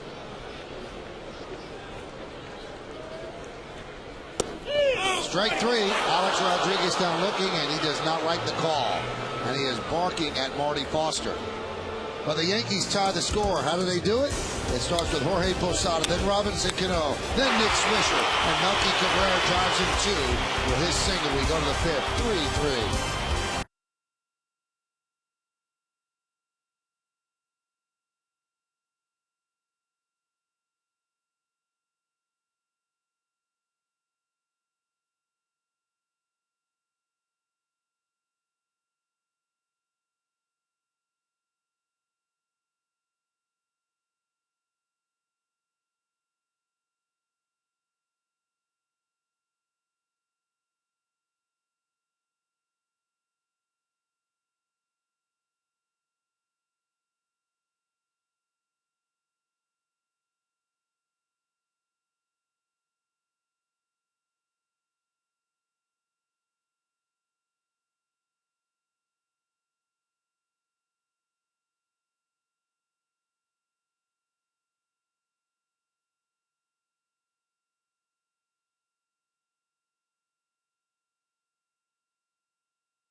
Well, thank you, Nancy. Right here, it's 3-3, top of the 5th inning, and Cesar Asturias leads off against CC Sabathia. Pitches upstairs, 1-0. Well, the Yankees have 8 hits, but they were unable to get the big hit with their 3 and 4 batters coming up. In the bottom of the 4th on the Lexus scoreboard, 3-5-0 O's, 3-8-0 Yanks.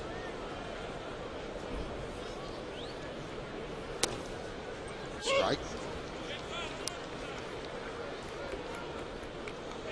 So a big comeback by Guthrie, striking out Teixeira, then striking out Alex Rodriguez. Alex not liking that last call. Changeup just might have been off the plate a little bit, maybe too close to take. Looped into shallow right. But Nick Swisher makes the play.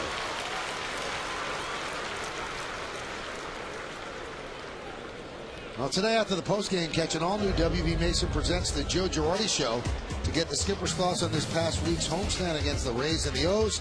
And stick around for the Emmy-winning Yankees on deck. It all starts today after the postgame only on Yes. Isn't Yankees on deck where Professor Leiter actually teaches? Yes. Teaches, Controls, information. It's very, very, very good stuff. Nutrition, schoolwork, science. You teach nutrition? I do. Why do you say that? Well, because I'm wondering, do you tell the kids to drink Red Bull in the morning? No, I don't. Vegetables, grains, meats, dairy.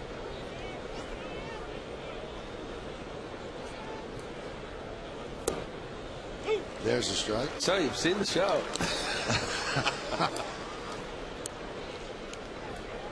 If you saw it, you'd like it. That little kid's probably going to watch it when he gets home tonight. Yeah. Well, she would. I think he might be a little too young.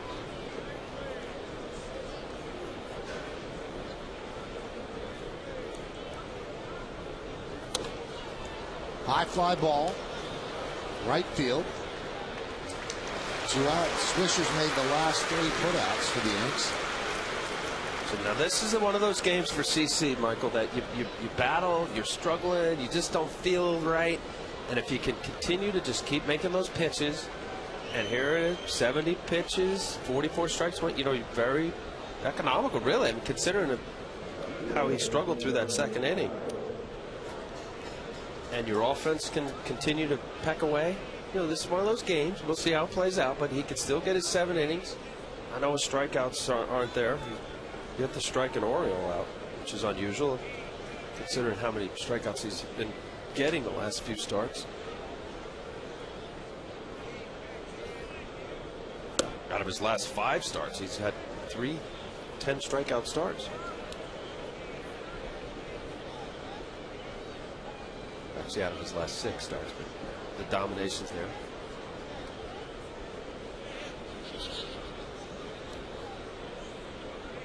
The 1-0 to Reimold was 2 for 2. Missed outside. 2-0.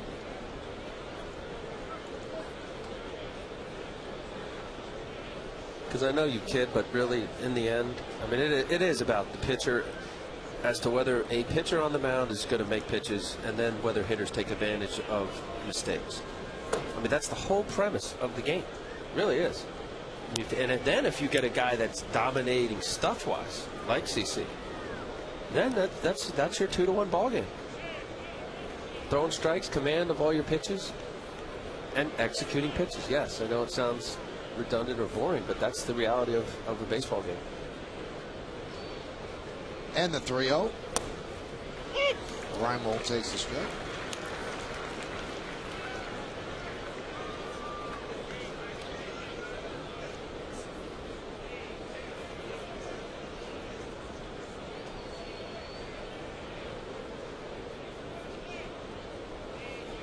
And Sabathia deals the 3-1. Check swing, foul back. So he's 1 pitch away from working a 1-2-3 inning. He's had one of those so far today, and that was in the first. Shaking his head there. He came with a 3-1 changeup to Nolan Reimold. That's respect. Reimold 2 for 2 with the double and the single so far.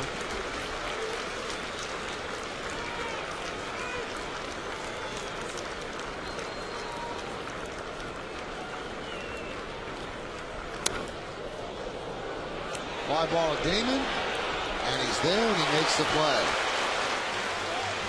So the Orioles go down in order. 1, 2, 3. We're halfway through. It's 3-3.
I'm not sure what he was arguing about, but he gets thrown out by the home plate umpire, Marty Foster.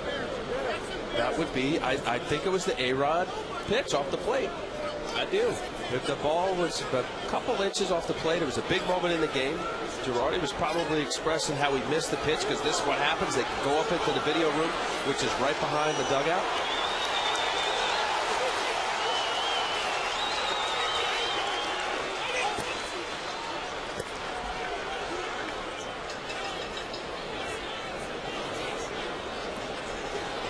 Veins on Joe's neck popping out. He is angry. He does not get this mad that often. And you can see the crew chief, Wally Bell's, in a step between them. And Joe has to watch out. You don't want to make contact.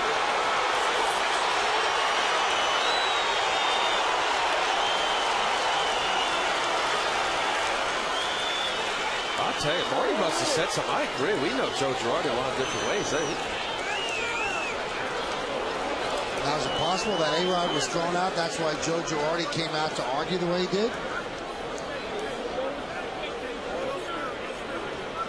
Maybe A-Rod had seen the tape and then said something from the dugout, got tossed out, and then Joe tried to protect him. And now Joe is coming out again. Now, it looks like A-Rod was definitely thrown out.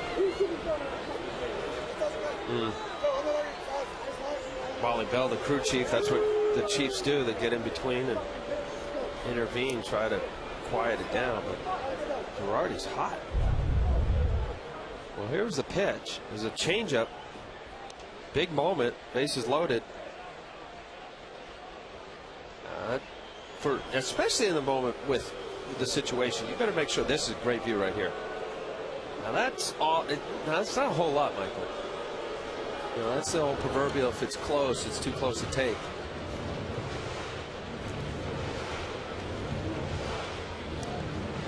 He's showing him it's that far outside.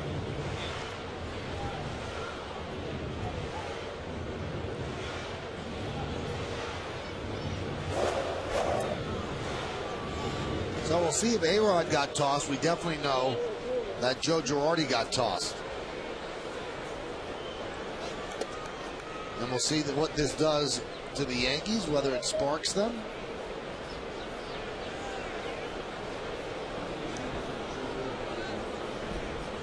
And the pitch to Matsui is outside.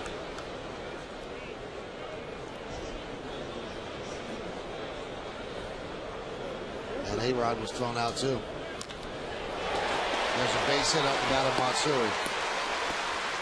You know, and there's a rule about that you're not allowed to question the balls and strikes of a home plate umpire, which I really find that somewhat disturbing, because it is about that. The game's about whether you swing at a strike or you get a ball or the ball is called correctly. But I understand the human element, and the umpires do a fantastic job. But to just blanket that you're not allowed to question a call, I just never have understood that.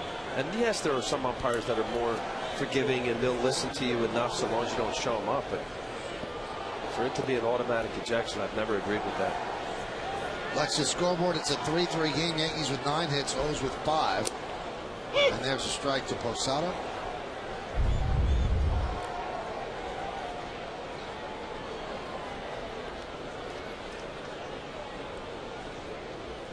That's not a strike, Marty. That ball was away. And there's a strike. Girardi's 4th ejection of the season. His 8th as manager. And he's had 11 overall. That one gets away from Chad Moeller as Matsui advances to second.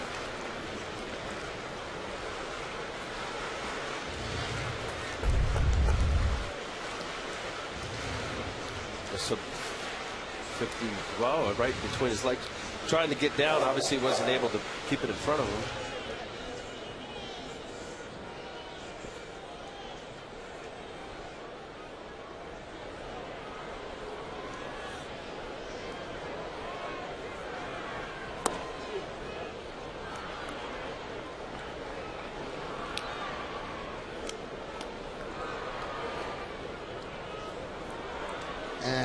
the ejection of Alex, his 5th career ejection, his first since July 24th of 2004.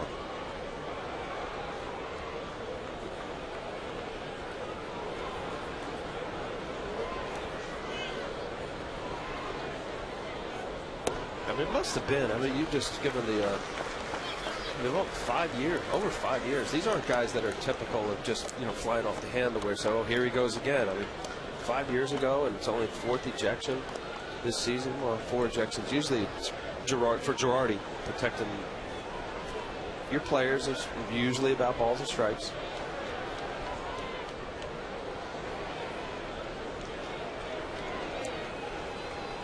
Now, Joe was ejected in that game in Atlanta where everything turned around, and at that point forward, the Yankees just became a different team. Was it because of the ejection? Alex Rodriguez ended up getting a big hit after that as well, but you wonder if that was a well-timed ejection for Girardi. Fly ball at Reimold, shading his eyes from the sun, and he puts it away.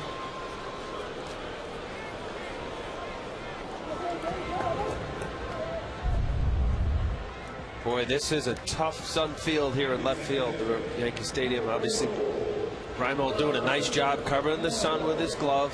The very last second, you track it to where you got it right in front of the ball. Nice job.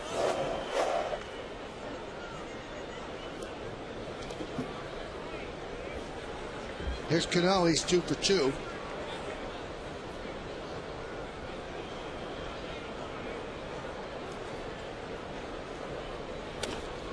Popped up. Turner. 2 outs.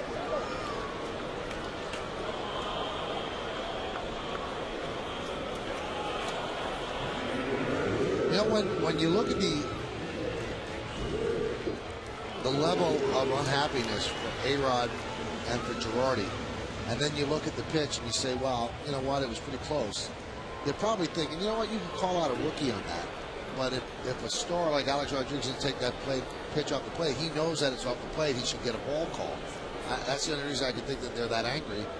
Because maybe the umpire said, well, what did it miss by that much? Well, that much is the difference between a strikeout and maybe driving in runs. Yeah, and I think to see Girardi act the way he did, I think it's something that Marty Foster may have said, and that just incites the whole argument, obviously. No, and also, too, I mean, you add that to that, Michael, is that it's bases loaded. It's a tie ball game. It's a tight moment. Yeah, you have Alex Rodriguez up there, so you better be sure that it is an absolute strike. And then if you defend it in some way, that's where it becomes a problem and a big argument. Grounded to first, gobbled up by Wigginton. And that'll do it.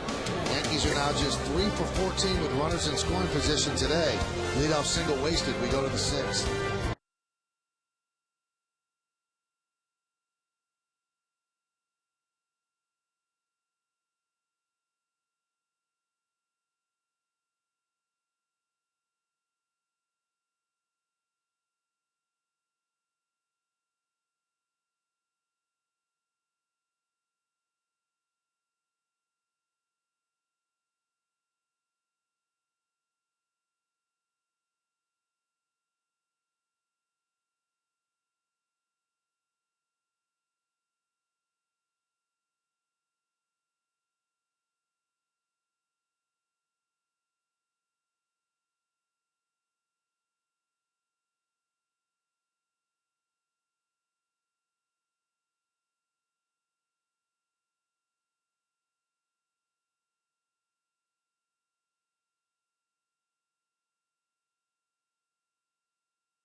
That's break time. Time for a fresh brewed cup of coffee. At Yes, we get our Green Mountain K-Cup coffee system from the same people who bring us our office supplies. WB Mason, who but?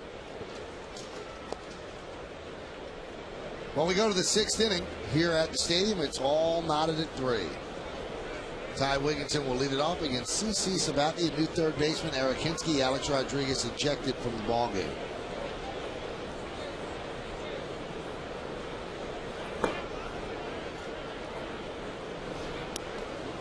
Three 9-0 for Yanks. 3-5-0 for the O's.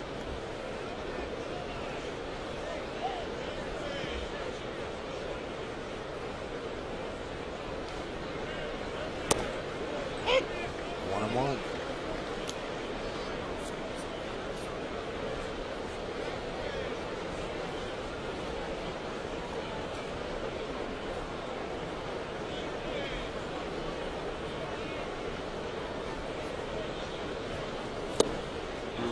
Beautiful changeup right there. Coming off his 1-2-3 inning, last inning in the 5th, he had a 1-2-3 inning in the 1st. Pitch count down. This is again where the battle game for him. He get this changeup, Michael, which he throws so often. This is a beautiful pitch. Wigginton out in front. I love that combination. Now, you've said, Al, that you didn't realize he threw it as much as he did until you watched him this year all the time. Yeah, I mean, watching him, from the dugout or just watching highlights or even some of his games, but how he opens up the plate with his dominant fastball and that power slider, but then that changeup. So there's 3 different speeds and they're going in different directions. That's the pitch right there today that he hasn't dotted as well as he has in some other games, in more dominant games. Set up perfectly, the 2-2. You don't want to go to 3-2. It's Wigginton out in front of the changeup. Paint that pitch on the corner as he's done so often recently. Lock him up. Line drive right at Jeter.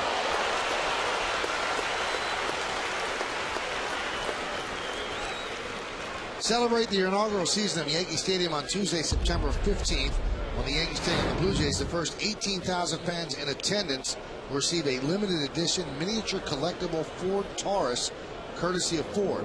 For tickets, log on to Yankees.com, visit the Yankee Stadium ticket window, Yankees clubhouse shops, or call Ticketmaster at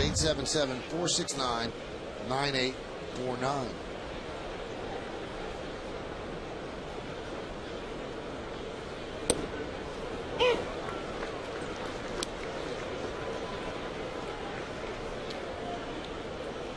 Well, up to this point, I got him down, Michael, for 14 changeups.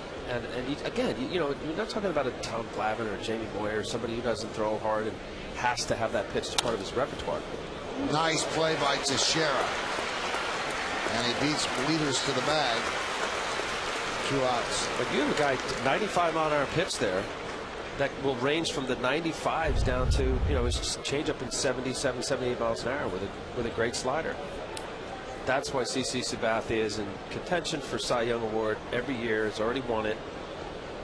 May have a shot at it this year. Great play to share.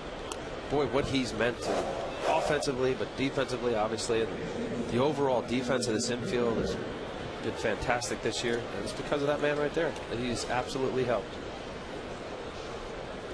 The importance of a great defensive first baseman. I think it's been overlooked.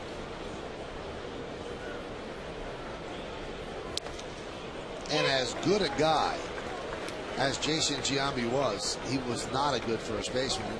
Obviously he was good at scooping balls out of the dirt. That was his signature skill at first, but he didn't like to throw the ball. He didn't have any mobility.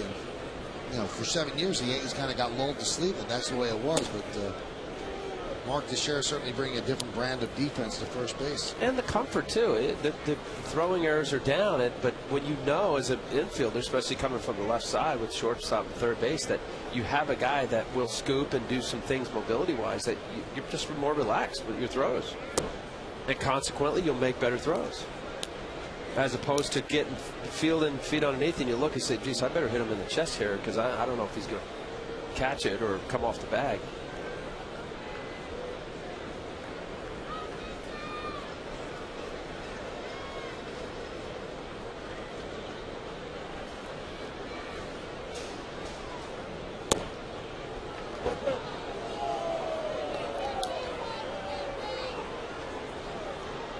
GC now.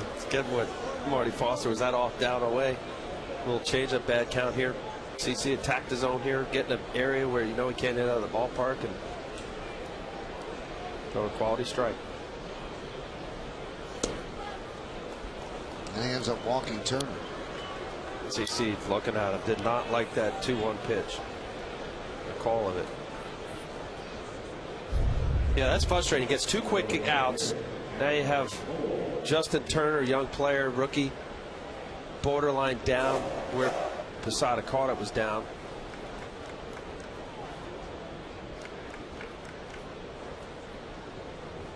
Here's Chad Moeller. Moeller's 0 for 1 with a sac fly.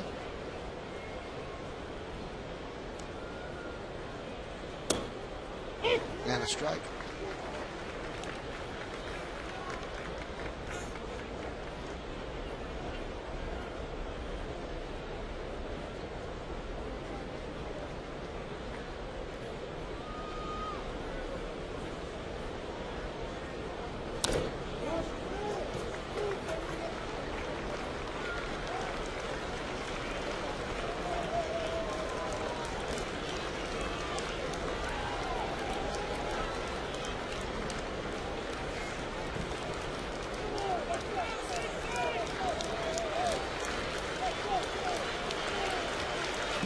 First, 2 outs. 0-2 count on the Oriole catcher Chad Moeller. And the 0-2. High fly ball, right center. Melky Cabrera and Nick Swisher, and Melky makes the play for the final out of the 6th. No runs, no hits, no errors, and 1 man left on base. We go to the bottom of the 6th inning.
Yankees Baseball on Yaz is brought to you in part by your tri-state area Audi dealers. Audi, the official luxury vehicle of the New York Yankees. It's a 3-3 game as we head to the bottom of the 6th, and the pitch to Melky Cabrera is a strike.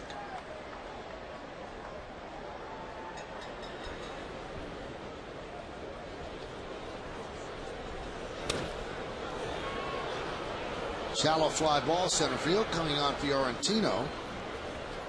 One away. You gotta like the way Fiorentino plays center field out. And can scoot. You're right, Michael. He's got a lot of speed. He beat out a ball yesterday that I thought was rather somewhat routine. It was a ground ball, and then just when early on, the great play to right center field up against the wall. And, you know, you look at the Orioles. I think it's kind of a sad. I don't want to say sad state for baseball, but you know, having grown up a big baseball fan and always watching the Orioles do so well, and to see for 12 years now them having a losing record. I mean, there was a time in baseball where it was about the Oriole way. Teams tried to emulate what the Orioles were all about, and it has not been that at all. And there's certain organizations where you just hope as a baseball fan that they're in it or they're close because it's just the history and the tradition. And this is an organization that has it. It's very deep. Championships. And another base hit for Derek Jeter. He's 3 for 4. Almost machine-like with that stroke to right field. And it's so repetitive, almost in the sense of I hate to keep referring back to pitcher, but I'll do it anyway. Is Mariano Rivera, consistent swing when Derek Jeter's healthy, and that's really a big component of any player's game. But when he feels good, wherever ailment's going on, I don't believe he could really ever go in a long slump because of his approach. That swing right there, it enables him to track a ball longer. He's fooled less on breaking balls and off-speed pitches, and to drive the ball to right center field. You talk to any hitter, and when they're struggling, what they work on in batting practice is trying to go the other way. And that's his natural swing.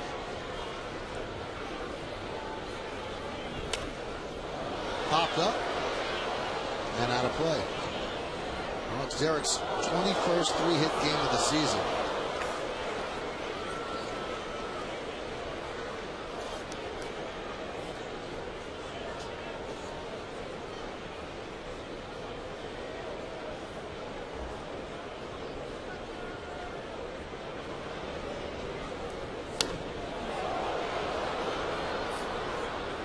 I was talking to Andy McPhail. He's a vice president of baseball operations, and yes, the GM and everything underneath it. Peter Angelos is the owner, and allowed him to just say, "Go do your thing." And he's come on since 2007, and he's a guy that's all about you groom and grow your own arms, and eventually you eventually buy your bats, as he says. And in a place like Camden Yards, as he was telling me, it's hard to really go out and get a front-end guy who really wants to pitch there, because it's always been known as a hitter's park. And I know there's other parks that have done it, Coors Field, but if you could build within, as we saw with Brian Mattis, a high draft pick, Chris Tillman pitched an excellent game the first game here. They like Brad Ferguson showing what Guthrie's done. He was a top pick with the Indians. He ended up getting claimed on waivers, but there is something to hang your hat on. Adam Jones is a really exciting-looking player. He's down for the year. And the few elements that are part of this team that they have to look forward to and hang their hat on. And as we said on Friday, you grow your pitchers. If they don't grow them, they're going to be bad for a long time, because it's imperative that they do, because it's impossible for teams that are not going to be the top payroll teams to get big-time pitchers on the free agent market. There's just a dearth of pitching, and you're going to have to overpay for them. Line drive and base hit to right field off without a game. Jeter will go to third. And Johnny picks up his first base hit of the afternoon.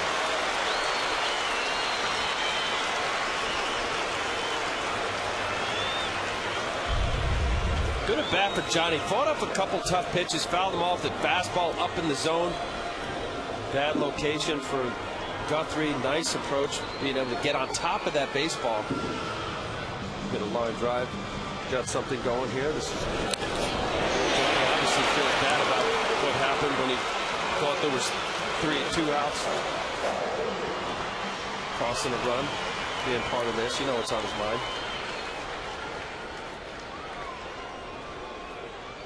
And the Yankees have a kangaroo court where the players police themselves, so you know that Johnny would be fined for that. There's Mark Teixeira. And a strike twice today. Teixeira has not gotten in a run from third with less than 2 outs. In the third inning, he grounded back to the mound. And in the fourth inning, he struck out. The bases loaded. There's Mariano Rivera. And he is a judge of the kangaroo court. So I'm sure he's got that in his mental Rolodex. That's got to be a big find. That's it. And you find guys, and it's a lot of fun, the kangaroo court, but you find guys for mental mistakes. And that is the ultimate mental mistake.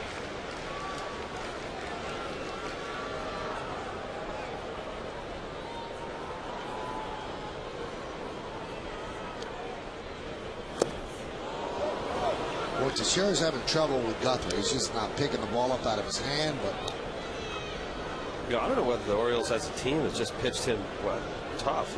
For the year, he's batting .233 against the O's. He's from Baltimore area. Grew up an Oriole fan.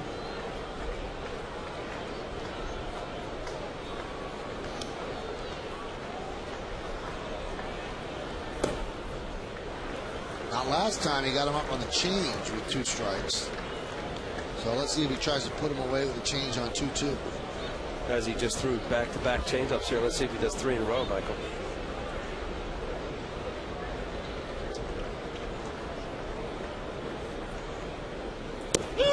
Strike 3, and Teixeira down looking, and he got him on the change.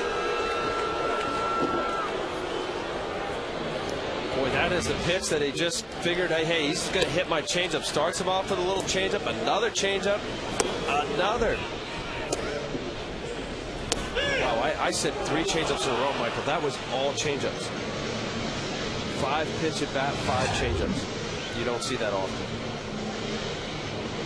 Looked like Teixeira was waiting. He's got to throw me fastball. He's got to throw me fastball. He didn't. And now the Yankees realize how large it was having A-Rod thrown out, because instead of Alex Rodriguez coming up here, it's going to be Eric Hinsky. And that's why Kranitz is out there. This is the first time that Guthrie's going to face Hinsky today, so they're going over the pitching report. That's right.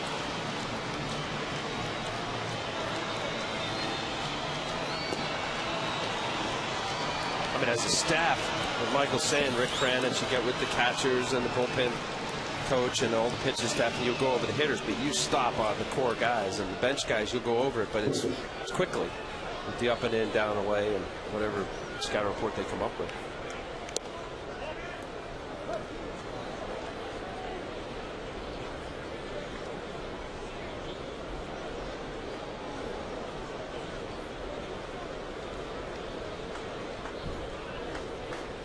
Hinsky 3 for 16 with 2 home runs lifetime against Guthrie. That's an off-speed pitch for a strike, 1-1. When Guthrie pitches the way he's pitching today, you wonder, why is he an under 500 pitcher? Because he's got the skills. It's all about consistency.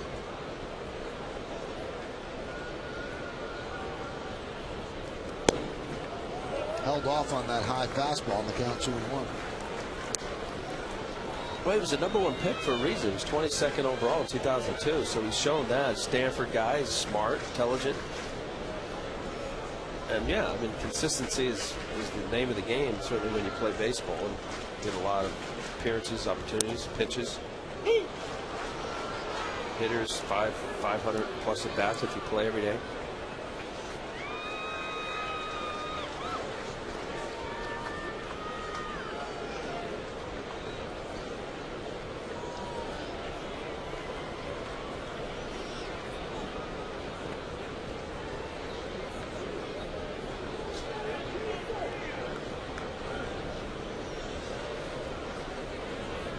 Jeter at third, Damon at first. Nice block there by Chad Moeller. I was talking to Jim Palmer, who does the Oriole games, the Hall of Famer, Oriole great.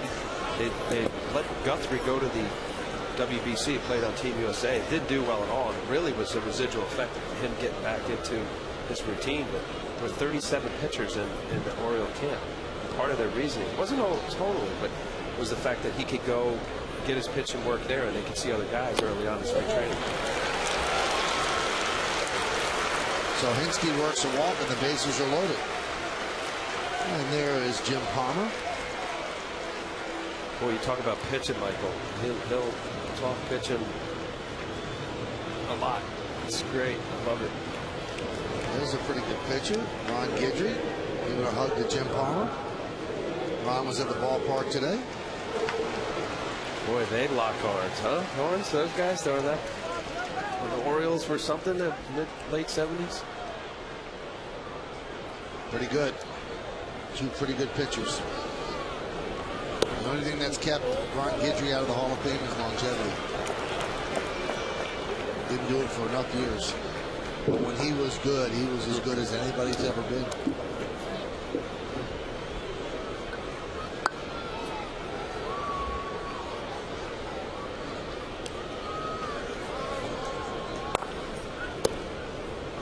count 1-1.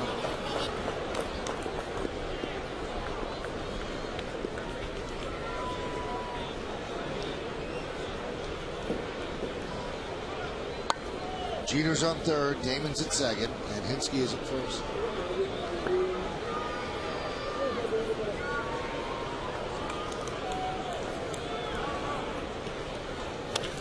Hot shot, base hit.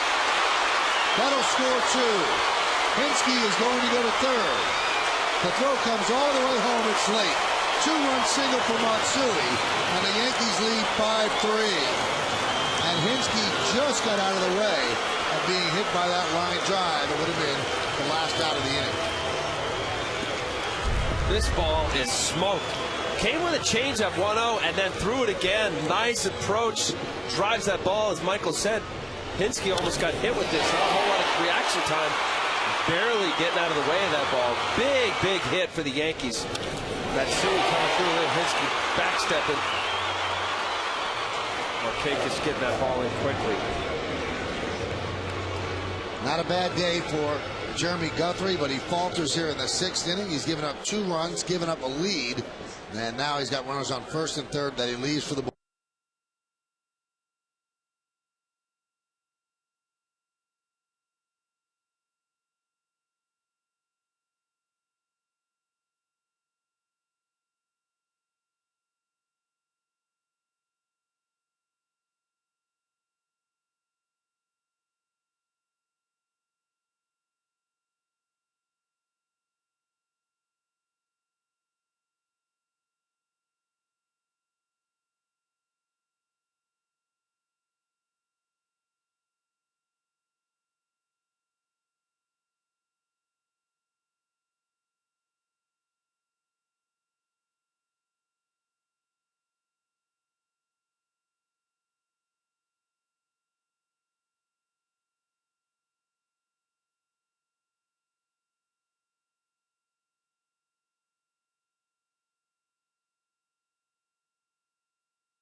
Well, Derek Jeter scored a run. Why is it important? It's his 100th run of the year. He's done it 12 times in his career.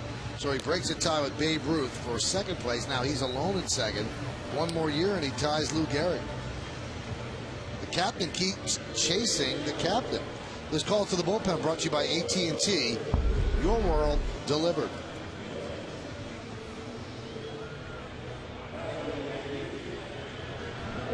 Jeremy Guthrie gave up 12 hits in 5 2/3, 5 runs and 2 runners on base. His responsibility through 103 pitches. And Sean Henn, the former Yankee, will come on to face Jorge Posada. Those are Henn's numbers.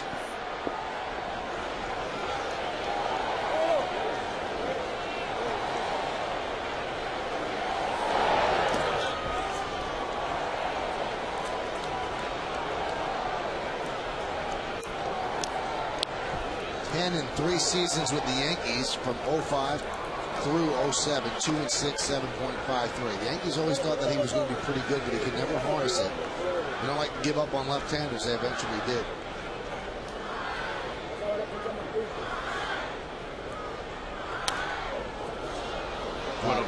Went up to Minnesota, played some there.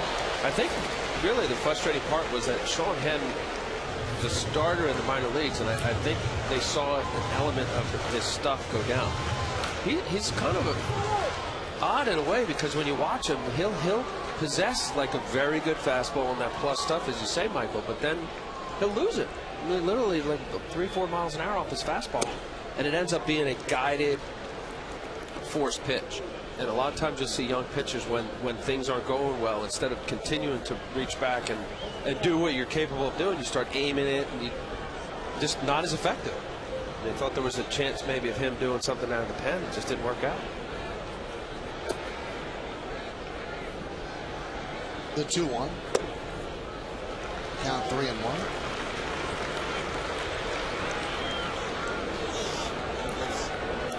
Jorge's hit .355 this month, 4 home runs and 13 runs batted in.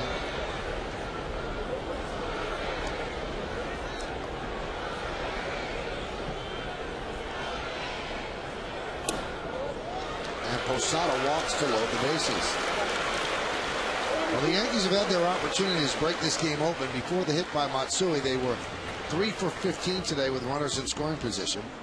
Time for another look at today's Toyota text ball. Once again, the question: who's the best second baseman amongst the Yankees American League East rivals?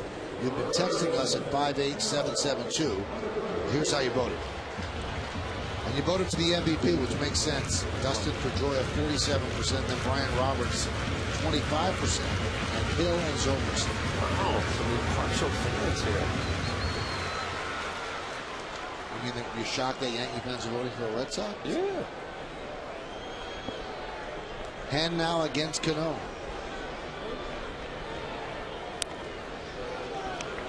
Count 1-0.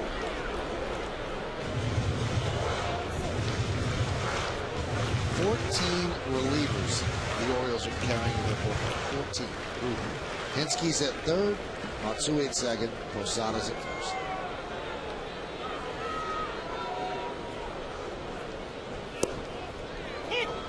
Count 1 more. Well, that's a combination of obviously a team being out of it, but also given an opportunity for guys that deserved it, had good years, and also what they're lining up for next spring as to who they think is major league ready. This is a great opportunity for a team like the Orioles to give guys, young players, a chance.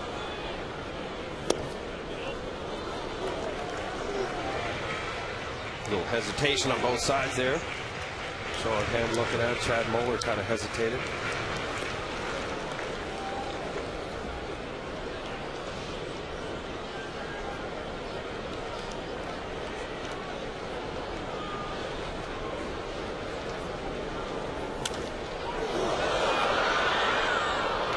Count 2-2.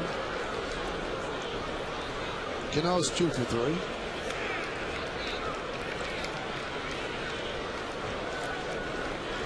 We told you how successful Cano's been against the Orioles, and he simply doesn't want to see this be the last game. Getting close to 500 this year against the O's. The 2-2. Foul ball. The early part of the day, a lot of clouds over the stadium, some dark clouds as well. When you see the multi-hit games that Cano's had against the Orioles this season, that ties Nellie Fox for the most ever against the O's in 1 year. But the clouds are gone, and that's why the left fielders have been having so many troubles with fly balls. No cloud cover at all to shade the sun. Beautiful clear skies for the most part.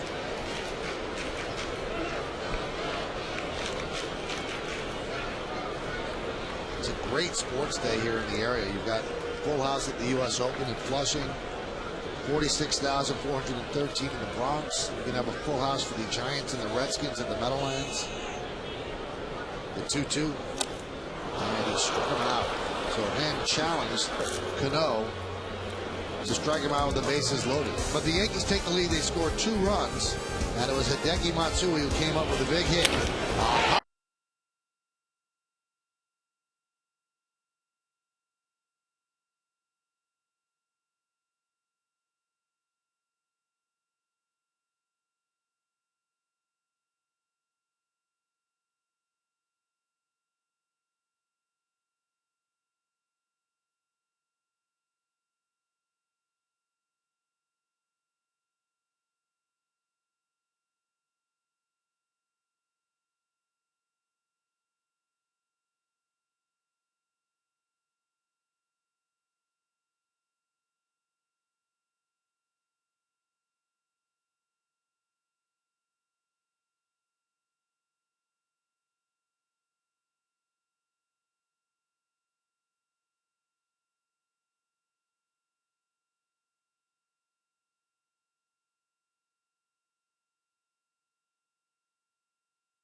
Tomorrow on Yes, the Yankees take on the Angels in a makeup game here in the Bronx. Complete coverage starts at 6 o'clock with batting practice today and the pregame. Then John Flaherty and Michael Kay have the call. Angels, Yankees tomorrow at 6 o'clock, only on Yes.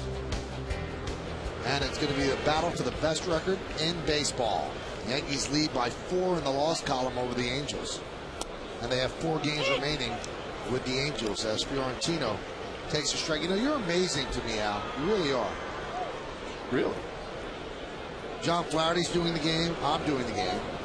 You're coming back to do the 2 Blue Jay games. What, you don't do makeup games? Is that it? Why are you going here? Yeah, I'm just wondering. They told me I didn't have to be here. That's the deal. You map out the schedule, you see where you're supposed to be, and you behave. You do as accordingly to the plan that was told to you. You know, I saw you throughout this weekend talking with Jim Palmer, and one time I was eavesdropping as the 2 of you were talking, and for all you viewers out there, you'd be shocked what they were talking about. The 0-2. I actually heard them arguing, no. I'm the best looking pitcher of all time. And then Jim goes, no, I am. I think, Al, you won the argument, didn't you? No way. He had an underwear commercial. You kidding me? See how big I am? Forget about it. No. Jim's a handsome fella. New third baseman for the Yankees is Ramiro Pena. I thought I heard you guys talking that. I might have been wrong. And the 0-2. And that one's fouled off.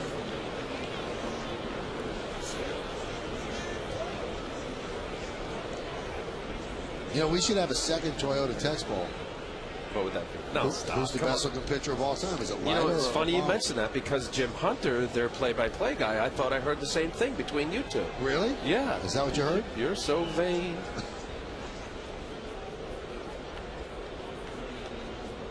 I've never seen a mirror I don't like. Michael Kay. Me? Look at Jim right over your shoulder. He's looking at you.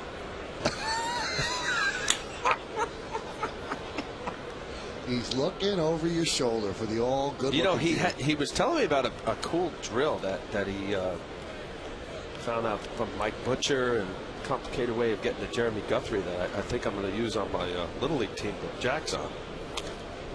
And what is that drill? You know what? There's a thing called a stick drill or a towel drill that a lot of the coaches used to teach for guys that don't get through and finish. And they, you know, Sammy Ellis. Remember Sammy Ellis, the pitcher coach? Sure. Okay, so you get a towel and you show that you whip the ball, whip the towel. Phil Hughes warming up in the Yankee bullpen, and Mike Butcher was showing, because Guthrie, I guess there was an issue of him not finishing, so he puts a ball in a sock. Right. And you throw the ball while it's in the sock, and just to simulate your hand getting through the baseball. So apparently Jim has imparted this onto Guthrie, and it's helped him. His last 4 starts, now 5 starts. He puts a good ball game pretty much today. So you put the ball in the sock, right? Yeah. And then you just hold the end of the sock and throw it, or do you hold the ball and then let it go? You would let it go. What Al's doing for you, you cannot realize. He's taking his sock off so he can make this demonstration. Okay. This is big. No, seriously, because this... Stay away from it. It is my sock. One chair. The 2-2. Swung on and missed. Fiorentino down on strikes. Okay, so a sock. You would get it. You would normally have a towel and you whip, and you want to show the hand getting through the ball. But what was told of Mike Butcher to Jim Palmer, he put it in a sock. The ball. A great sock, by the way. Yeah, this is cute, isn't it? It's him. Okay, but you would normally use like a sanitary, and then you hold the baseball. So when you throw, like the Sammy Ellis says, you literally throw the ball, and the ball comes out of your hand. But you're showing how the ball gets through the baseball. But instead of actually throwing the ball, yeah, that'd be terrible if there was a hole in my sock. But this would be the drill. Instead of... It's like working with Shari Lewis. Instead... No, but it's good stuff. I'm telling you, you used to use a towel and you weren't feeling a baseball, but here you feel the baseball. It's a good drill.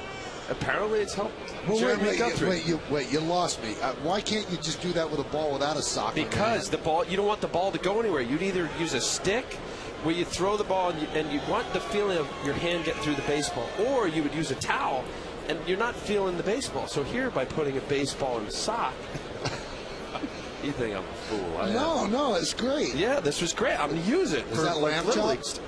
And then now when you throw, you let go of the baseball. But Guthrie wasn't letting go of the baseball, so he wasn't getting his arm through the baseball. You know. Guys, get that on Al's Emmy reel, please. The 0-1. 1-1. Oh, man.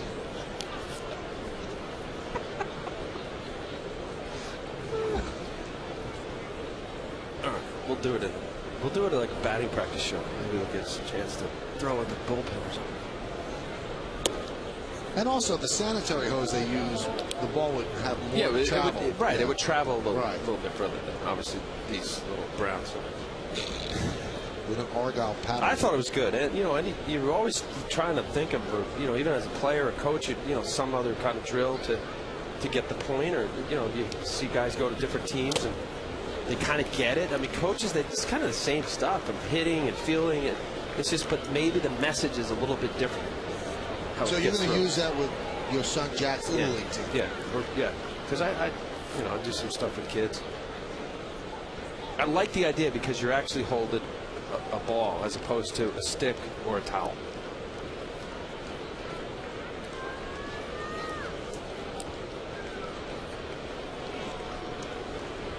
I see you like the 2-2. Now, what is holding the stick do? What's that supposed to do? It's about when pitchers don't throw the baseball, they kind of restrict their shoulder and there isn't a snap at the end. Right. You want your wrist to snap and finish. And you do that more if you have a stick? Yeah. Because you really feel the simulation of what your wrist is doing. That's the whole point about not throwing the ball, because when you're throwing it, you don't really get the feel as to what exactly is happening with your hand and the wrist. And the count now full at 3-2, and CeCe's up around 100. He is at exactly 105 pitches. And Phil Hughes is ready to come on if need be.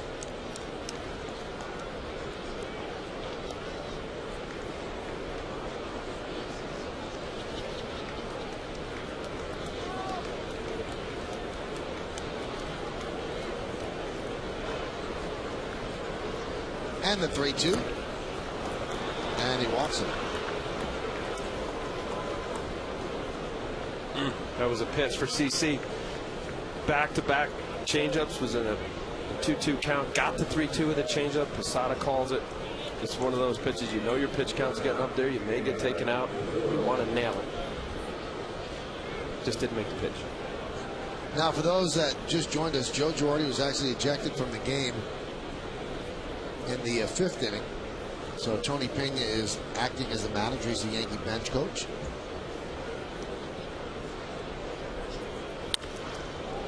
Grounded to Jeter. Throws the second one. On to first. It's a double play. As Asturias is doubled up. And a nice play by the Yankee captain to start the 6-4-3 double play. CeCe likes it as he completes 7. And the Yankees with a 2-run lead as it's time for the 7th inning stretch. Jeter with a nice backhand, good feed to Cano, and he fires to first to just get Asturias. No runs, no hits, no errors, and nobody left. The end of 6.5. It's 5-3 Yankees, but we'll stay right here to honor America in the Bronx. At home and around the globe.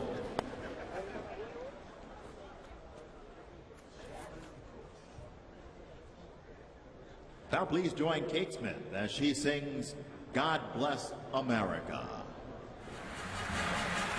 God bless America, land that I love.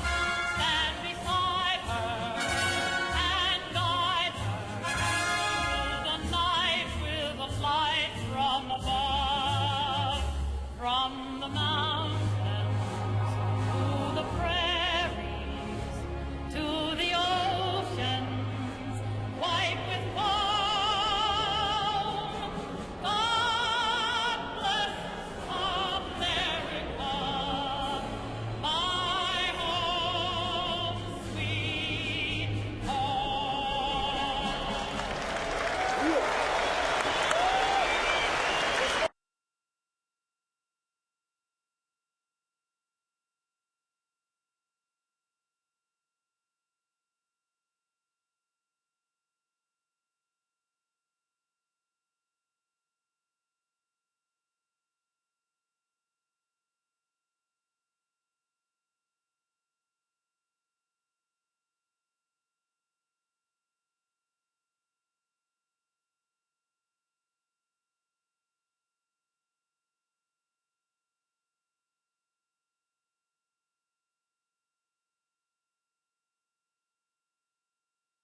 Well, we go to the bottom of the 7th inning here, Nancy, at the stadium, and the Yankees are leading 5-3.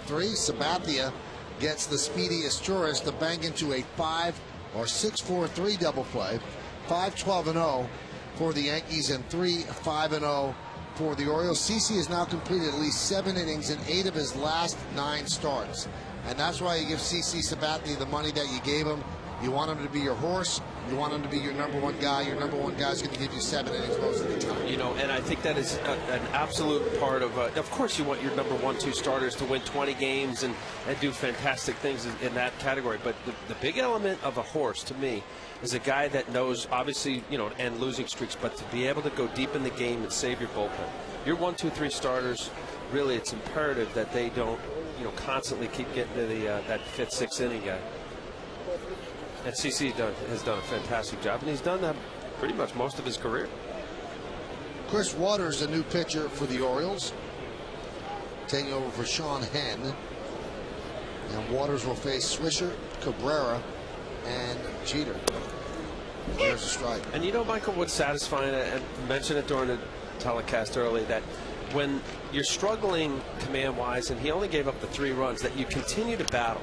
And I think it's really important to really stress that point, that it's easy to kind of throw it in. I don't mean throw in the towel.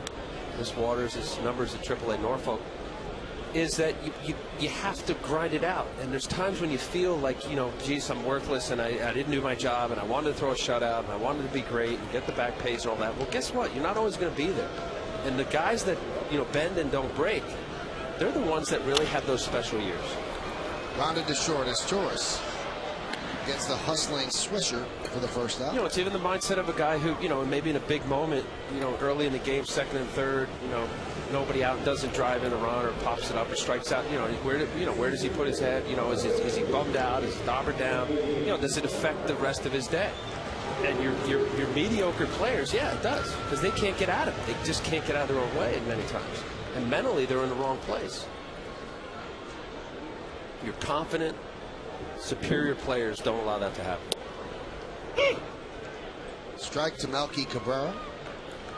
Melky with 2 runs batted in on a single in the 4th inning. He's 1 for 3, hitting .349 in September, and he lines one sharply to Turner for the 2nd out. Well, as the Yankees get closer to a playoff spot, you won't want to miss another game. Now you can get live Yes Network games on your PC or laptops. If you're an Optimum Online and IOTV customer who watches Yes, go to YesNetwork.com to get more information and sign up for your subscription now.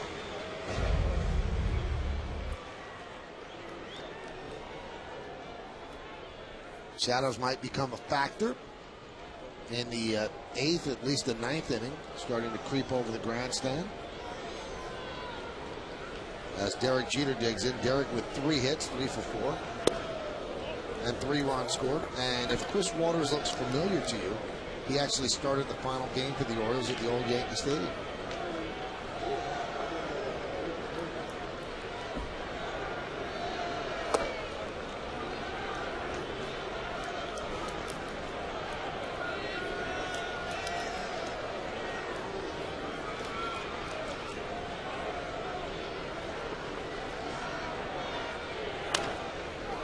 Grounded to 3rd. Turner gets Jeter for the final out of a 1-2-3 inning for Chris Waters and the O's. We go to the 8th here at Yankee Stadium on 161st and River. Yankees lead the O's 5-3.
Well, we go to the 8th inning here at the stadium. Yankees lead 5-3. Time to take a look now at the Land Rover drive of the game. And we just saw it with 2 outs in the 6th inning. Boy, it was a big key moment, certainly for the Yankees. And driving the ball past Derek Hinsky, who almost got hit by the ball, scoring Derek Jeter and Johnny Damon. The go-ahead runs, 78th RBI.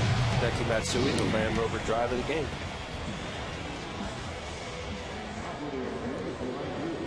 Now the Yankees go to their bullpen. They'll try to get 6 outs out of their pen, as CC gave them 21 outs. They turn to Phil Hughes. Now, last appearance for Hughes was September 8th against Tampa, his first blown save since becoming a reliever. But his numbers are exemplary: 24 hits, 11 walks. That's 35 base runners in about 42 innings.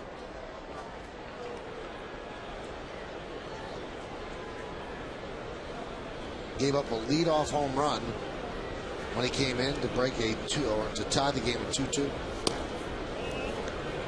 And that was Jason Bartlett. That's the first home run he allowed since June 10th. Now he faces the heart of the order: Markakis, Reimold, and Wigginton.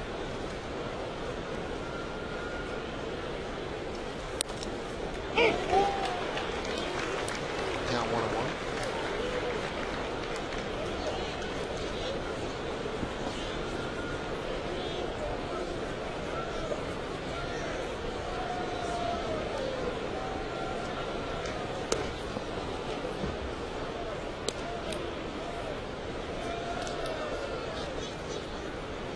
Markakis today 0 for 3, came into the game hitting .343 against the Yankees this year. 2-1. And now he picks up his first base hit, a hot shot up the middle.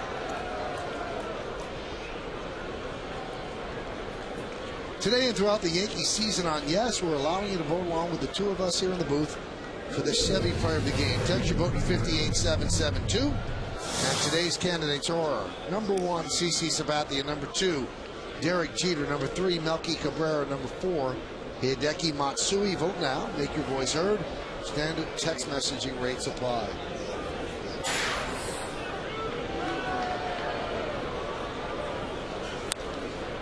Reimold really doesn't get cheated out. He just hacks. Yeah, and then knowing what Phil Hughes is all about, he's attacking the zone. You're right. I could see why the Orioles really like what they see in Reimold. 15 home runs, 280 batting average. Big guy too. I think it's just a matter of him continuing to obviously know the league and the pitchers, but fill out.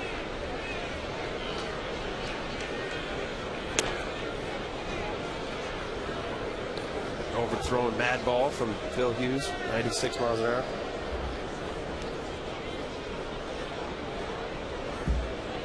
Yeah, I think part of much of the transformation, I don't want to call that. I mean, he's a starter, and he's a starter in the mind of the Yankee organization, Phil Hughes. But how you handle him, he's been lights out, almost perfect. You mentioned about the leadoff home run. High fly ball, right center. Swisher and Cabrera, and Melky calls off Nick Swisher for the first out. Nick Swisher does a little bit of a dance to get out of the way. After the Yankees close this series against Baltimore, join Nancy Newman back in the studio for the Emmy-winning WB Mason postgame, featuring comprehensive analysis and highlights. Plus, Kimberly Jones will have all the information from the clubhouse. It's the WB Mason postgame. It's only on Plus. Swisher pulling back. Now he hears Melky. I got it. He's got to get out of the way. But what made it so theatrical was that ball was actually peeling toward Swisher. But back to Phil Hughes, when you fail, it's all about you realizing that it's part of the game, Michael, and how you bounce back. And I love his disposition, his demeanor, his whole presence, Phil Hughes on the mound. And he has a lot of bravado, and he should, because of the results. The numbers next to his name reflect it. But you got to maintain that even if you fail, or not if, when you fail. And that, it'll be just interesting to watch closely for him to still maintain that aggressive, I'm coming at you with my best stuff attitude. And believe it. And that's the time when when players will deviate, because you lose that confidence. You don't feel good about yourself. So many people say that with relievers, when they struggle, it's about confidence. Last year, Phillies, Brad Lidge never blew a save right through the postseason, not once. And now he's blown 10 saves in 38 opportunities, and he's losing his job as the closer. High fly ball. Nick Swisher for the second out. Now his stuff hasn't diminished, but he blew a save, started to think about it. When you talk to people, they say that's the biggest thing when it comes to a closer. So you got to be able to bounce back because confidence is more important than anything. I mean, look at your closers. Now, Mariano is different because he's such a calm, cool, collected guy, but they're like your fiery, crazy guy. Gossage, snarling, and, Eckersley had that, he said he was scared to death, but he had that kind of tough guy look about him. Al Hrabowski. Al Hrabowski. Others that, you just have to have that, and you have to maintain that consistency because of your behavior and your attitude. Not easy when you're failing. I also think too with Brad Lidge, I mean, he had some knee issue that he's not really talking about, and I just know. I mean, I actually had spoken to him earlier in the year, and he just kind of shrugs his shoulders. But there's a lot of that little element to a guy's game where they won't admit to it. Certainly, pitchers need their legs.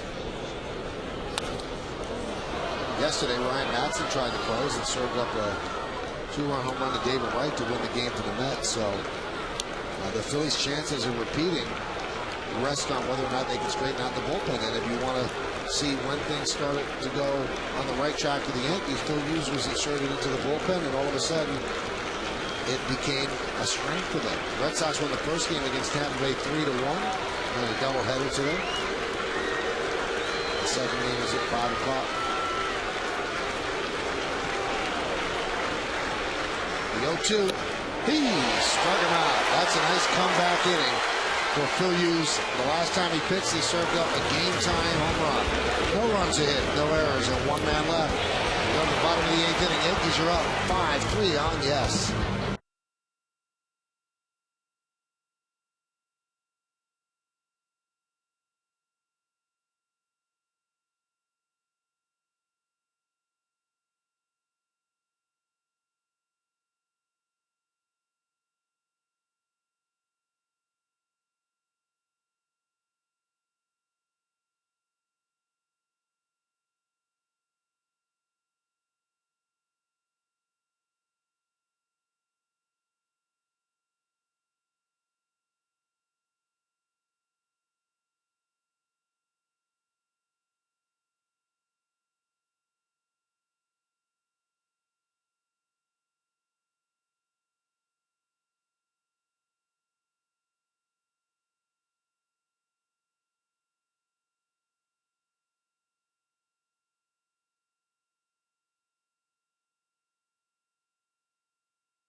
More on car insurance. Big home run for the Yankees and CC Sabathia after struggling early. Great play for Derek Jeter to go to his right.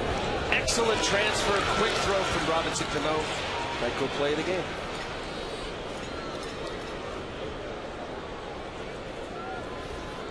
Johnny Damon, Mark Teixeira, Eric Hinsky here in the 8th. Great moment here at the stadium between innings. Yeah, that's great.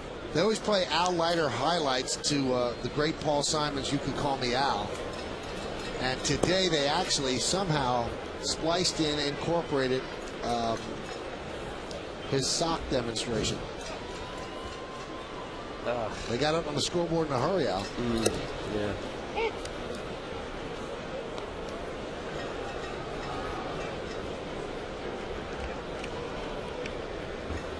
You had nothing to do with that, did you? I absolutely swear I had nothing to do with it. Johnny Damon works a walk.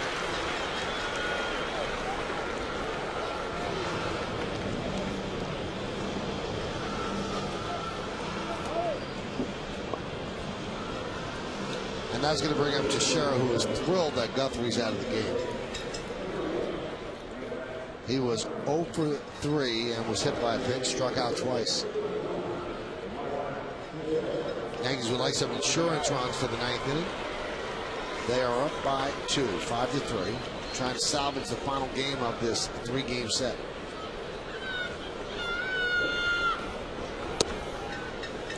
And a strike. Gardner pinch running for Johnny Damon.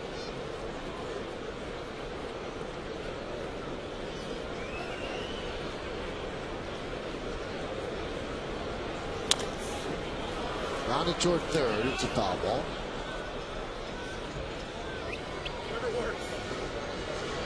And Mariano Rivera is getting ready.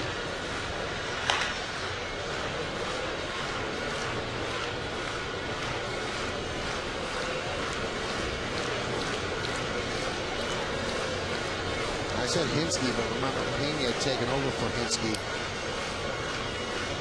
for defense. So now Pena is the cleanup hitter for the Yankees.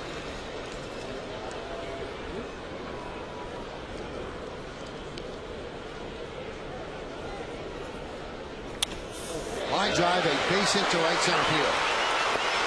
Gardner hustles the third. He gets there easily. And the Yankees have runners on the corners and nobody out.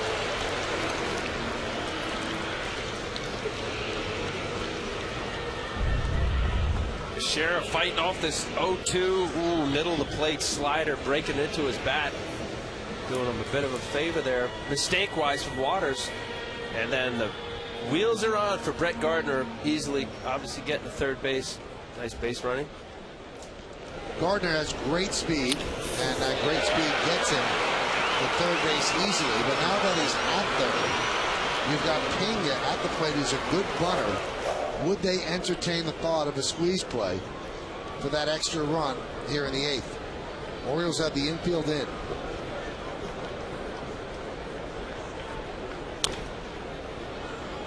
Foul ball. Well, I would say with nobody out now, it's not easy to do, but any kind of medium fly ball, forget about long fly ball, because of Gardner's speed out to the outfield. So what's going to happen here in cat and mouse is Waters is going to throw his ground ball pitch. On average, Major League batting averages go up about 100 points with the infield in, as the Orioles have it.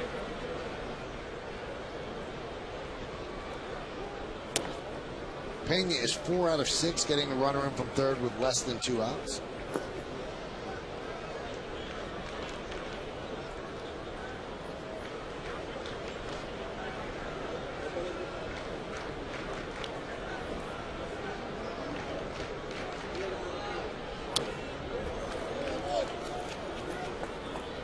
This year with runners in scoring position, Pena's .316. You got to fight it off now with the two strike, 1-2 count. Let's put it in play.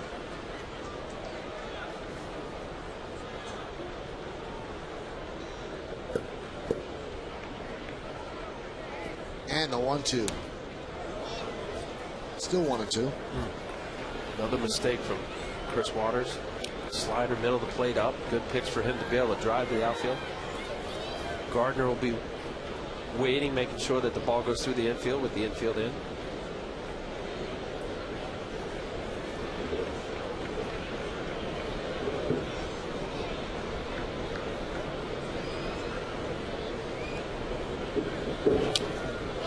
Runner was going, and Pena fouled it back.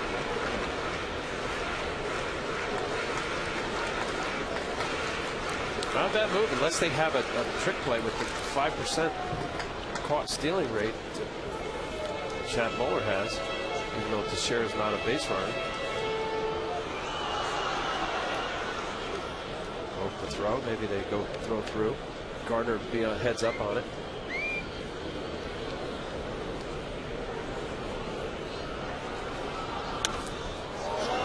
And Pena pops it up. Chad Muller for the first out.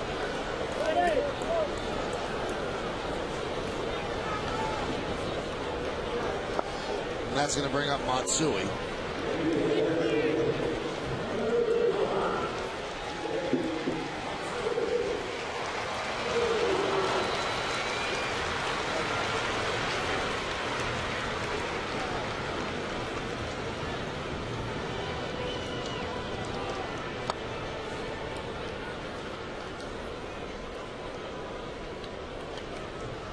Field double play depth.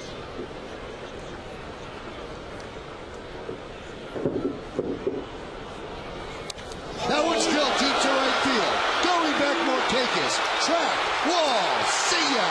3-run home run. Hideki Matsui. And the Yankees lead 8-3.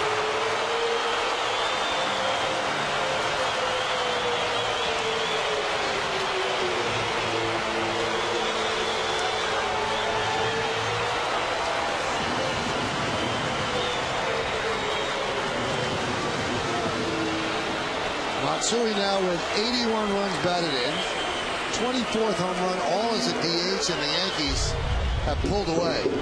How about the day now? 2 last at bats. Matsui getting 5 RBIs on for the day. Hanging slider, middle of the plate, jumps all over it. 5 ribbies, 24th home run. What a day for Hideki Matsui. Posada grounds it up the middle, stopped nicely by Asturias, and he takes a base hit away from the Yankee catcher. 2 outs. Matsui's first home run since August 23rd, so there's been a little bit of a drought.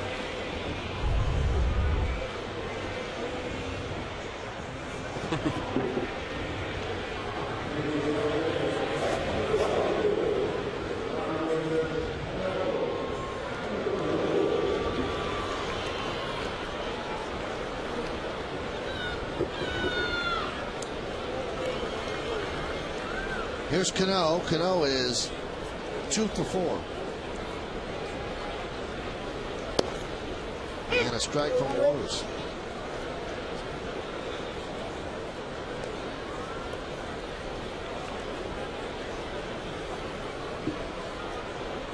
Doubtful that they'll use Rivera in a non-save situation. He has already taken a seat. It's Aceves and Bruni.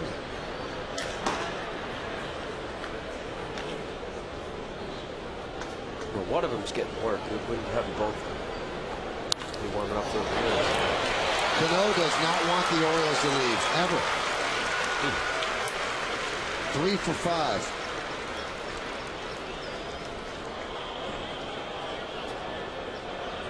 And Dave Tremblay is going to take out Chris Waters, who signals for the right-hander.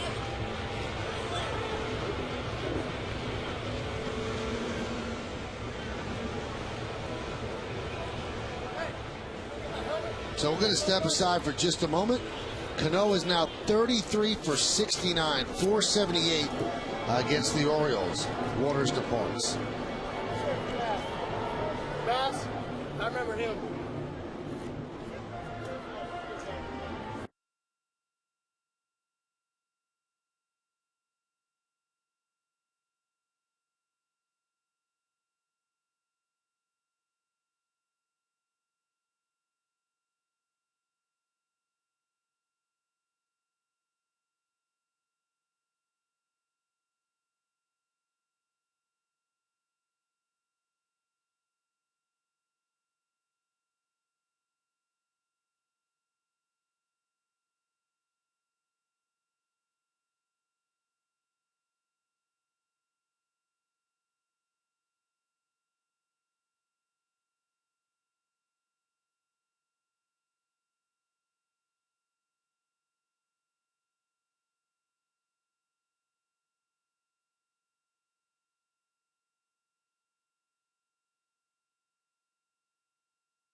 when the Nets take on Kevin Garnett and the Celtics in a special preseason matchup at the Prudential Center in Newark.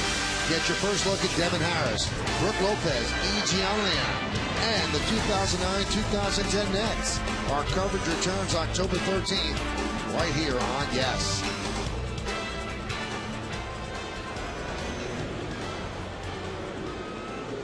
Bob McCrory will come on, the Orioles' fourth pitcher.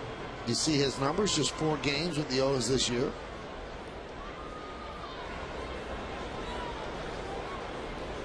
And with a runner on first, he's going to face Nick Swisher. The switch hitter will turn around to the left side. Swisher 1 for 4 today. So the Yankees are up 8-3. And it was 3-3, and then Matsui took over the game all by himself. 2-run single in the 6th, 3-run home run in the 8th. And the pitch outside.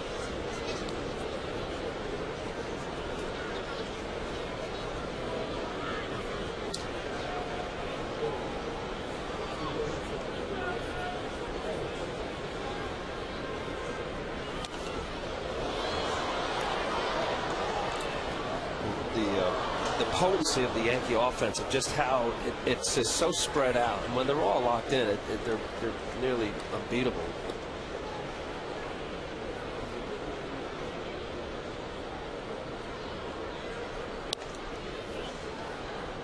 And just for opposing pitching coaches and pitchers coming in, it's just they're constantly battling from 1 through 9, and when they're right, it's really tough. Even when the outs are made, it's a battle.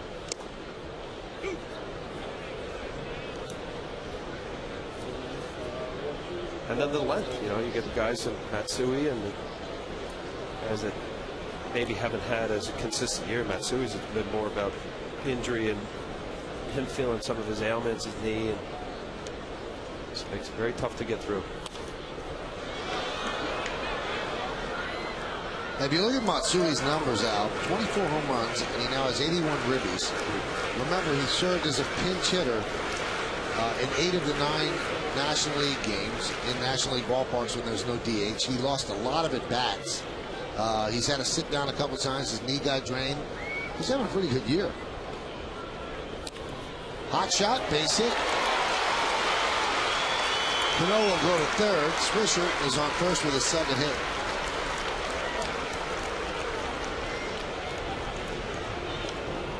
Well, it should be fun tomorrow with the Angels coming to town for just 1 game. Because the Yankees have some things to prove to the Angels. Right before the All-Star break, that was a low point of the Yankee season when they lost 3 in a row to the Angels. They went into the break 3 back of the Red Sox. But then they stormed out of the gate after the break and just kept winning. But they have something to prove to the Angels. They have something to prove to themselves, and it starts tomorrow, and then they have 3 more games in Anaheim. A week from Monday, starting a week from Monday. Melky skies one to left field, and it's out of play. And they're facing their best, Michael. Jared Weaver, 15-5 and 3.76. Job on the hill for the Yanks. So that if Jared Weaver is not the first pitcher coming out of the chute for their division series, set 1 or 2, I imagine he's probably their ace this year. The Lackey's come on back from his injury and he's pitched well. That one's driven into left center field. It is going to be trouble. It gets past Reinhold and goes to the wall. Cano scores. Here comes Swisher. He'll score. It's a 2-run double for Melky Cabrera. And the Yankees now lead 10-3. 4 RBIs on the day for Melky Cabrera. Melky driving this pitch, middle of the way, head down, stays with it. He's able to get the barrel of the bat, stay left center field. Your number 9-hole hitter, 12 home runs, driving the ball the way they are. It's just fun to watch if you're a Yankee fan, how devastating this lineup can be, and Melky's done it pretty much all year long. Splitting the uprights, left field, Reinhold getting it in quickly. And here's Jeter as the Yankees bat around. Jeter, the 9th batter to come to the plate. So 5 RBIs for Matsui, 4 for Melky, and then 1 for Alex Rodriguez, and that's all 10 runs right there. And Alex Rodriguez's RBI came in the first inning. Big afternoon for Hideki Matsui. And the 4 ribbies for Melky Cabrera. That matches his season high in a game. And he has 63 on the season. Usually batting from the number 9 hole in the Yankee lineup. It's a little bit more than a National League pitcher usually gets. You think? Yeah, a little bit more. Well, but they can bunt.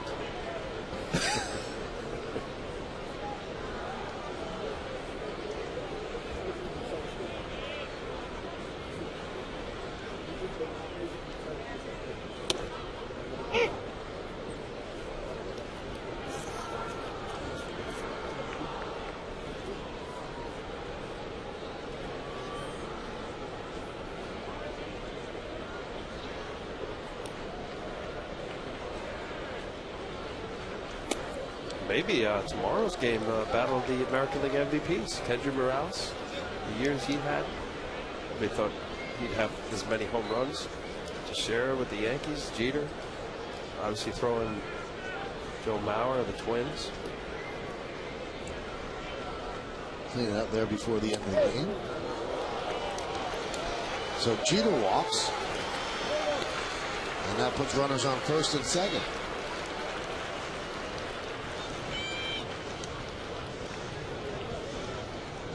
And Rick Kranitz will come out and talk with McCrory. And Brett Gardner, who pinch ran for Damon. Damon started the inning with a walk. He comes to the plate against McCrory, and they'll go over the way they want to pitch him.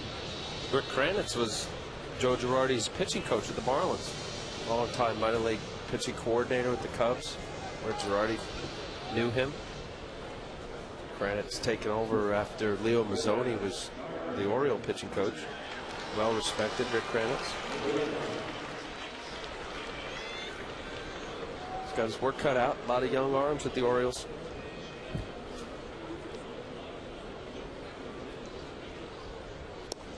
And the pitch to Gardner is a strike.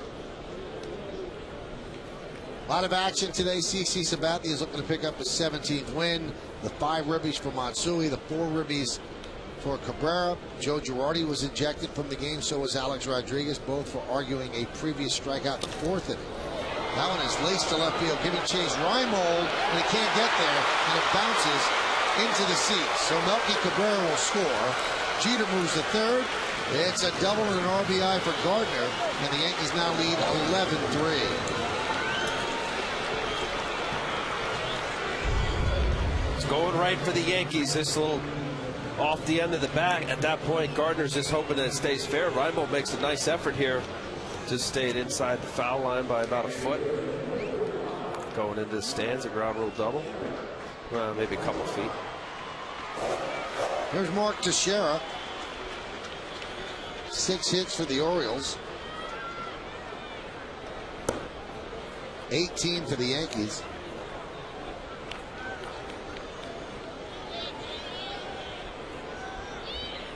And 6 runs for the Yankees here in the 8th. 11, 18, and 0.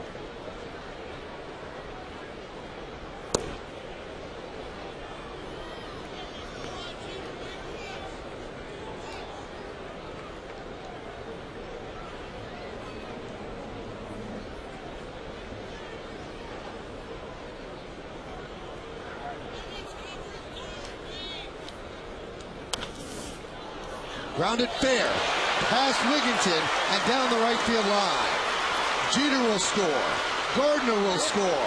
It's a 2-run double for Mark Teixeira, and the Yankees have a 13-3 lead.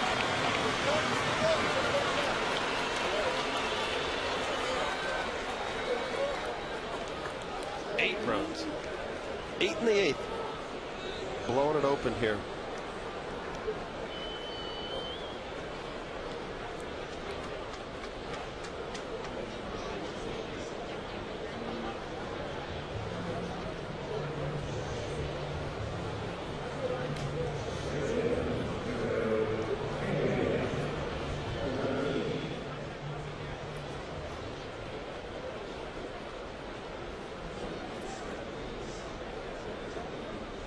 Shelly Duncan is going to pinch run for Mark Teixeira. Teixeira gets a nice hand, and for Teixeira, his 2 ribbies give him 109 on the season.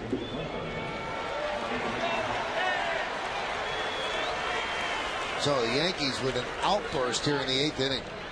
And now Dave Tremblay will come out and take Bob McCrory with him. Trying to stop the bleeding here at 13-3.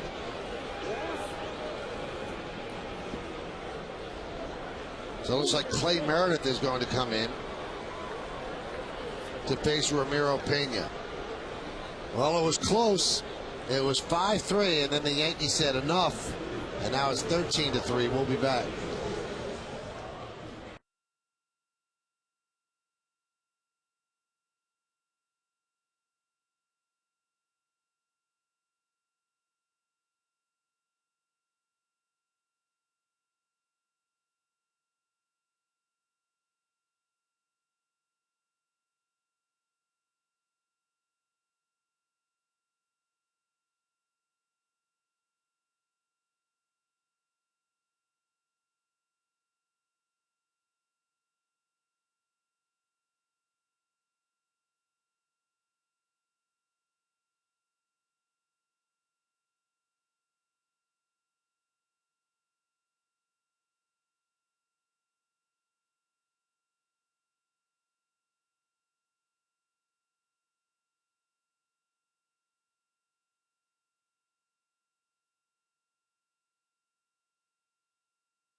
Well, it's time to announce the Chevy Player of the Game is voted on by you, the fans, and the two of us here in the booth. Who is it, Al? That is Hideki Matsui in the 6th inning with the game tied. These are the 2 go-ahead runs.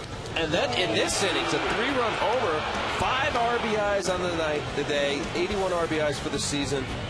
Hideki Matsui, the Chevy Player of the Game.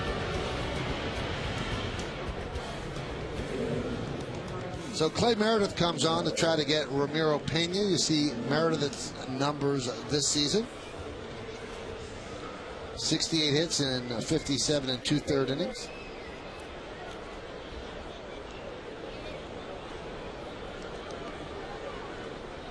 Pena does not want to go 0 for 2 in this inning. Earlier in the inning, he fouled out to the catcher. There's a ground ball and grabbed by Wigginton. And they just got him. Meredith just beat him out. And why is Meredith standing there? Because he thought he got him. But I thought the umpire called him out. He's complaining. I guess he called him safe. Oh, yeah. He called him safe. Wow, he did call him safe. It's a foot race. See, quickly off Meredith is, and now it becomes a race, and good call. Mark Carlson made the right call.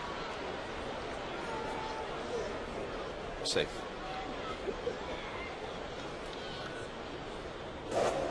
Looked like he was going to call him out. That right hand was coming back, and then he stretched out for safe. So I apologize. I thought he made the out call. So here's Matsui. 3-run home run earlier in the inning. And that one's grounded foul.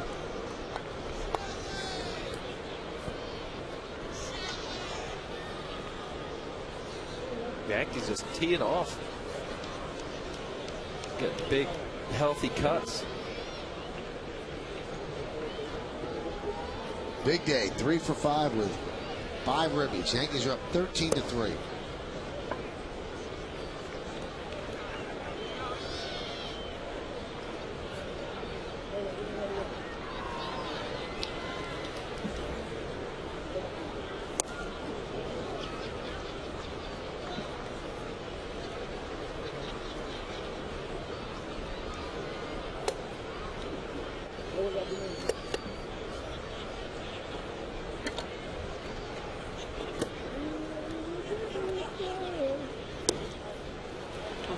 Matsui walks, and the Orioles simply cannot get the last out.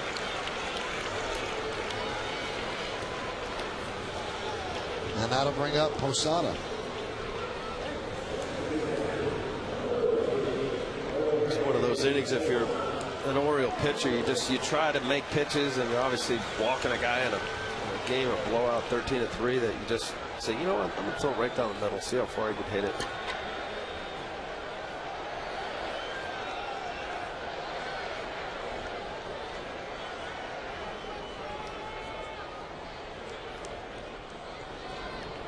Eight straight Yankees have reached base. Posada grounded to short earlier in the inning.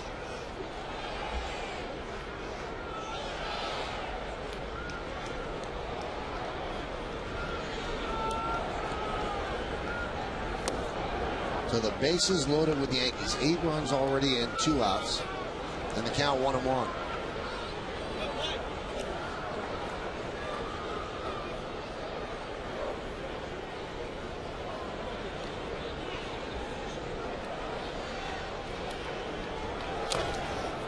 And the count now 1-2.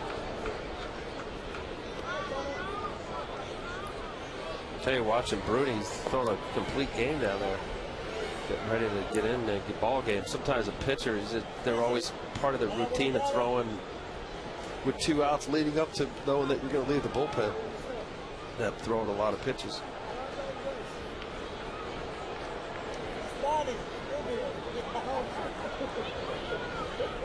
And the 1-2 pitch. High fly ball, right center. Markakis and Fiorentino. Markakis makes the call on the catch, and that'll do it. But not before the Yankees score 8 runs on 8 hits. No errors, and the bases are left loaded. Brian Bruni will come on to pitch the ninth.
Wow, it's thin.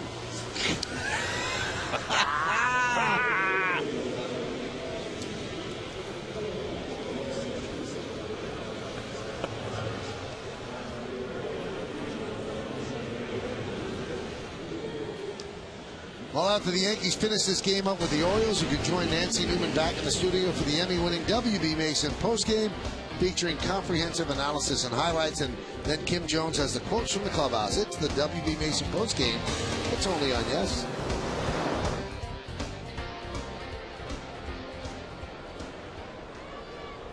And Brian Bruni deals to Justin Turner. We have a lot of changes for the Yankees.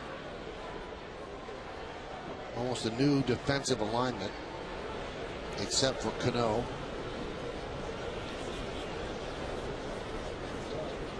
The 0-1. Again, if you're keeping score at home, the new outfield is Melky in left, Gardner in center, and Damon in right. Those are Bruni's numbers. And the infield, Hairston's at third, Pena at short, Cano at second, Swisher at first, Cervelli behind the plate, and Brian Bruni is on the mound.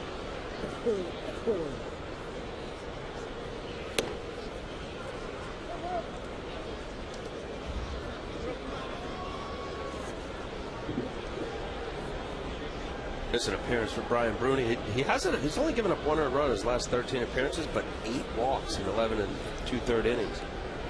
It's really for him to hone in. I know it's a 13-3 game, but again, back to that making your pitch.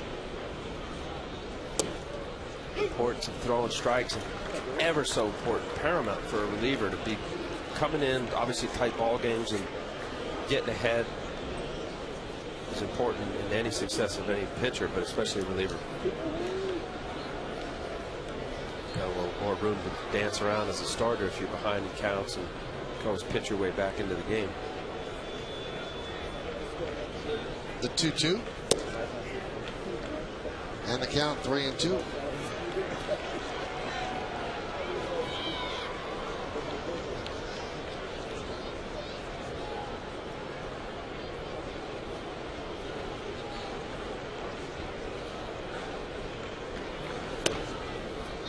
And he walked him. Yankees have a 10-run lead, and he walked the leadoff batter. Certainly not trying to do that, but it does show you what Al just mentioned. He does not have great command since he's come off the DL. He's a different pitcher than he was last year. He still has very good stuff, but he could not throw a strike here. See here with Cervelli. Now there's a 10-run lead. You would like to see just middle of the plate. I know he's still trying to make pitches, but the idea of going on a corner in a game like this, you have a pitcher who struggled 8 walks in the last 11 and 2/3 innings. Just you barreling for like something middle. Let him hit it. Here, let me see how far you can hit this ball.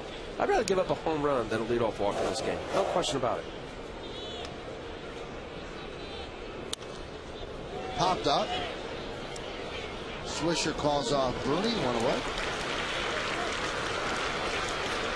And it's not easy. There's no doubt about it. If it was easy, there'd be an awful lot of people doing this. There's plenty of little leagues and different league levels that get to this point of Major League Baseball, the pinnacle of this industry.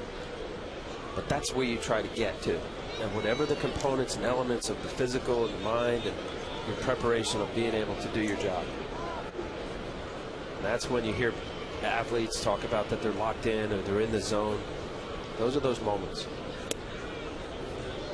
The fastball's high to Fiorentino. And then to identify too, Michael, as a pitcher, know the component within your delivery as to what it takes for you to get back to making pitches. Because Major League pitchers on the side, if you watch a bullpen, they nail it. 8 out of 10 times they'll hit the glove. So it's the reference to, okay, I just push the ball high. Okay, stay back, allow my arm to get up, or whatever it is for each individual guy.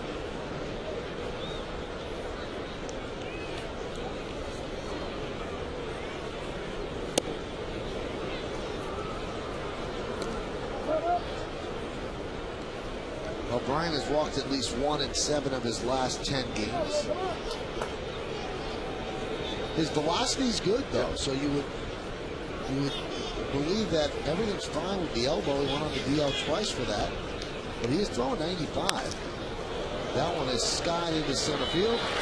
Gardner makes the play, and the Yankees are 1 out away from salvaging the final game of this 3-game set.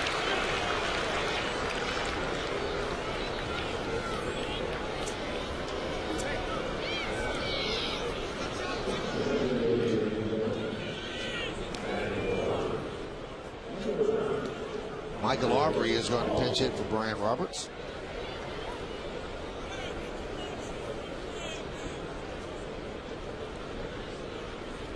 Top of the 9th, and there are 2 men out. Runner at first base for the O's, and Swisher not holding on turn.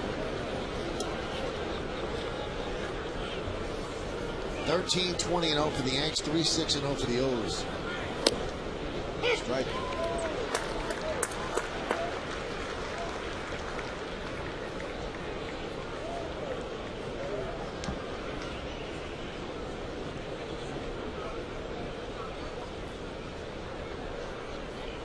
And the 0-1. Now just watching Cervelli, Mike, Cervelli went fastball in, he shook him, threw a slider, throws it for a strike. Then he threw a fastball in, and again Cervelli called the changeup. He threw a changeup there. But then, you say, well, geez, again, he's up by a lot of runs. There's also a component for a guy like Bruni to work on pitches in a game that he hasn't been comfortable with. See, these are his sliders, 87 mile an hour. It looks more like a cutter, less break. And that's good too. You know, again, it's a blowout game, lopsided 10-run lead. But if there are certain pitches you need to work on, and you know that you're going to need that in a close ball game, that's okay. Throw it. Now the count 3-1 on the pinch hitter Aubrey.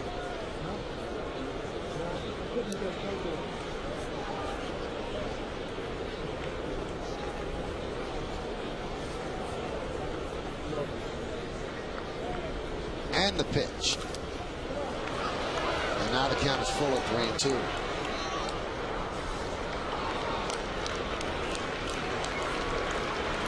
Yankees led 1-0 after 1. The Orioles took a 2-1 lead, then built it to 3-1. Yankees tied it at 2 in the fourth, 3-3. Then a 2-run single by Matsui in the sixth broke the tie, and then the Yankees broke it open with 8 in the eighth, and it's 13-3 Yanks.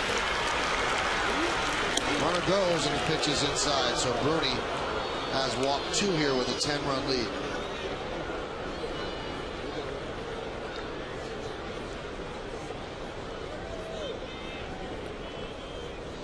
With 13 runs for the Yankees, it's the 21st time this year the Bombers have scored in double digits.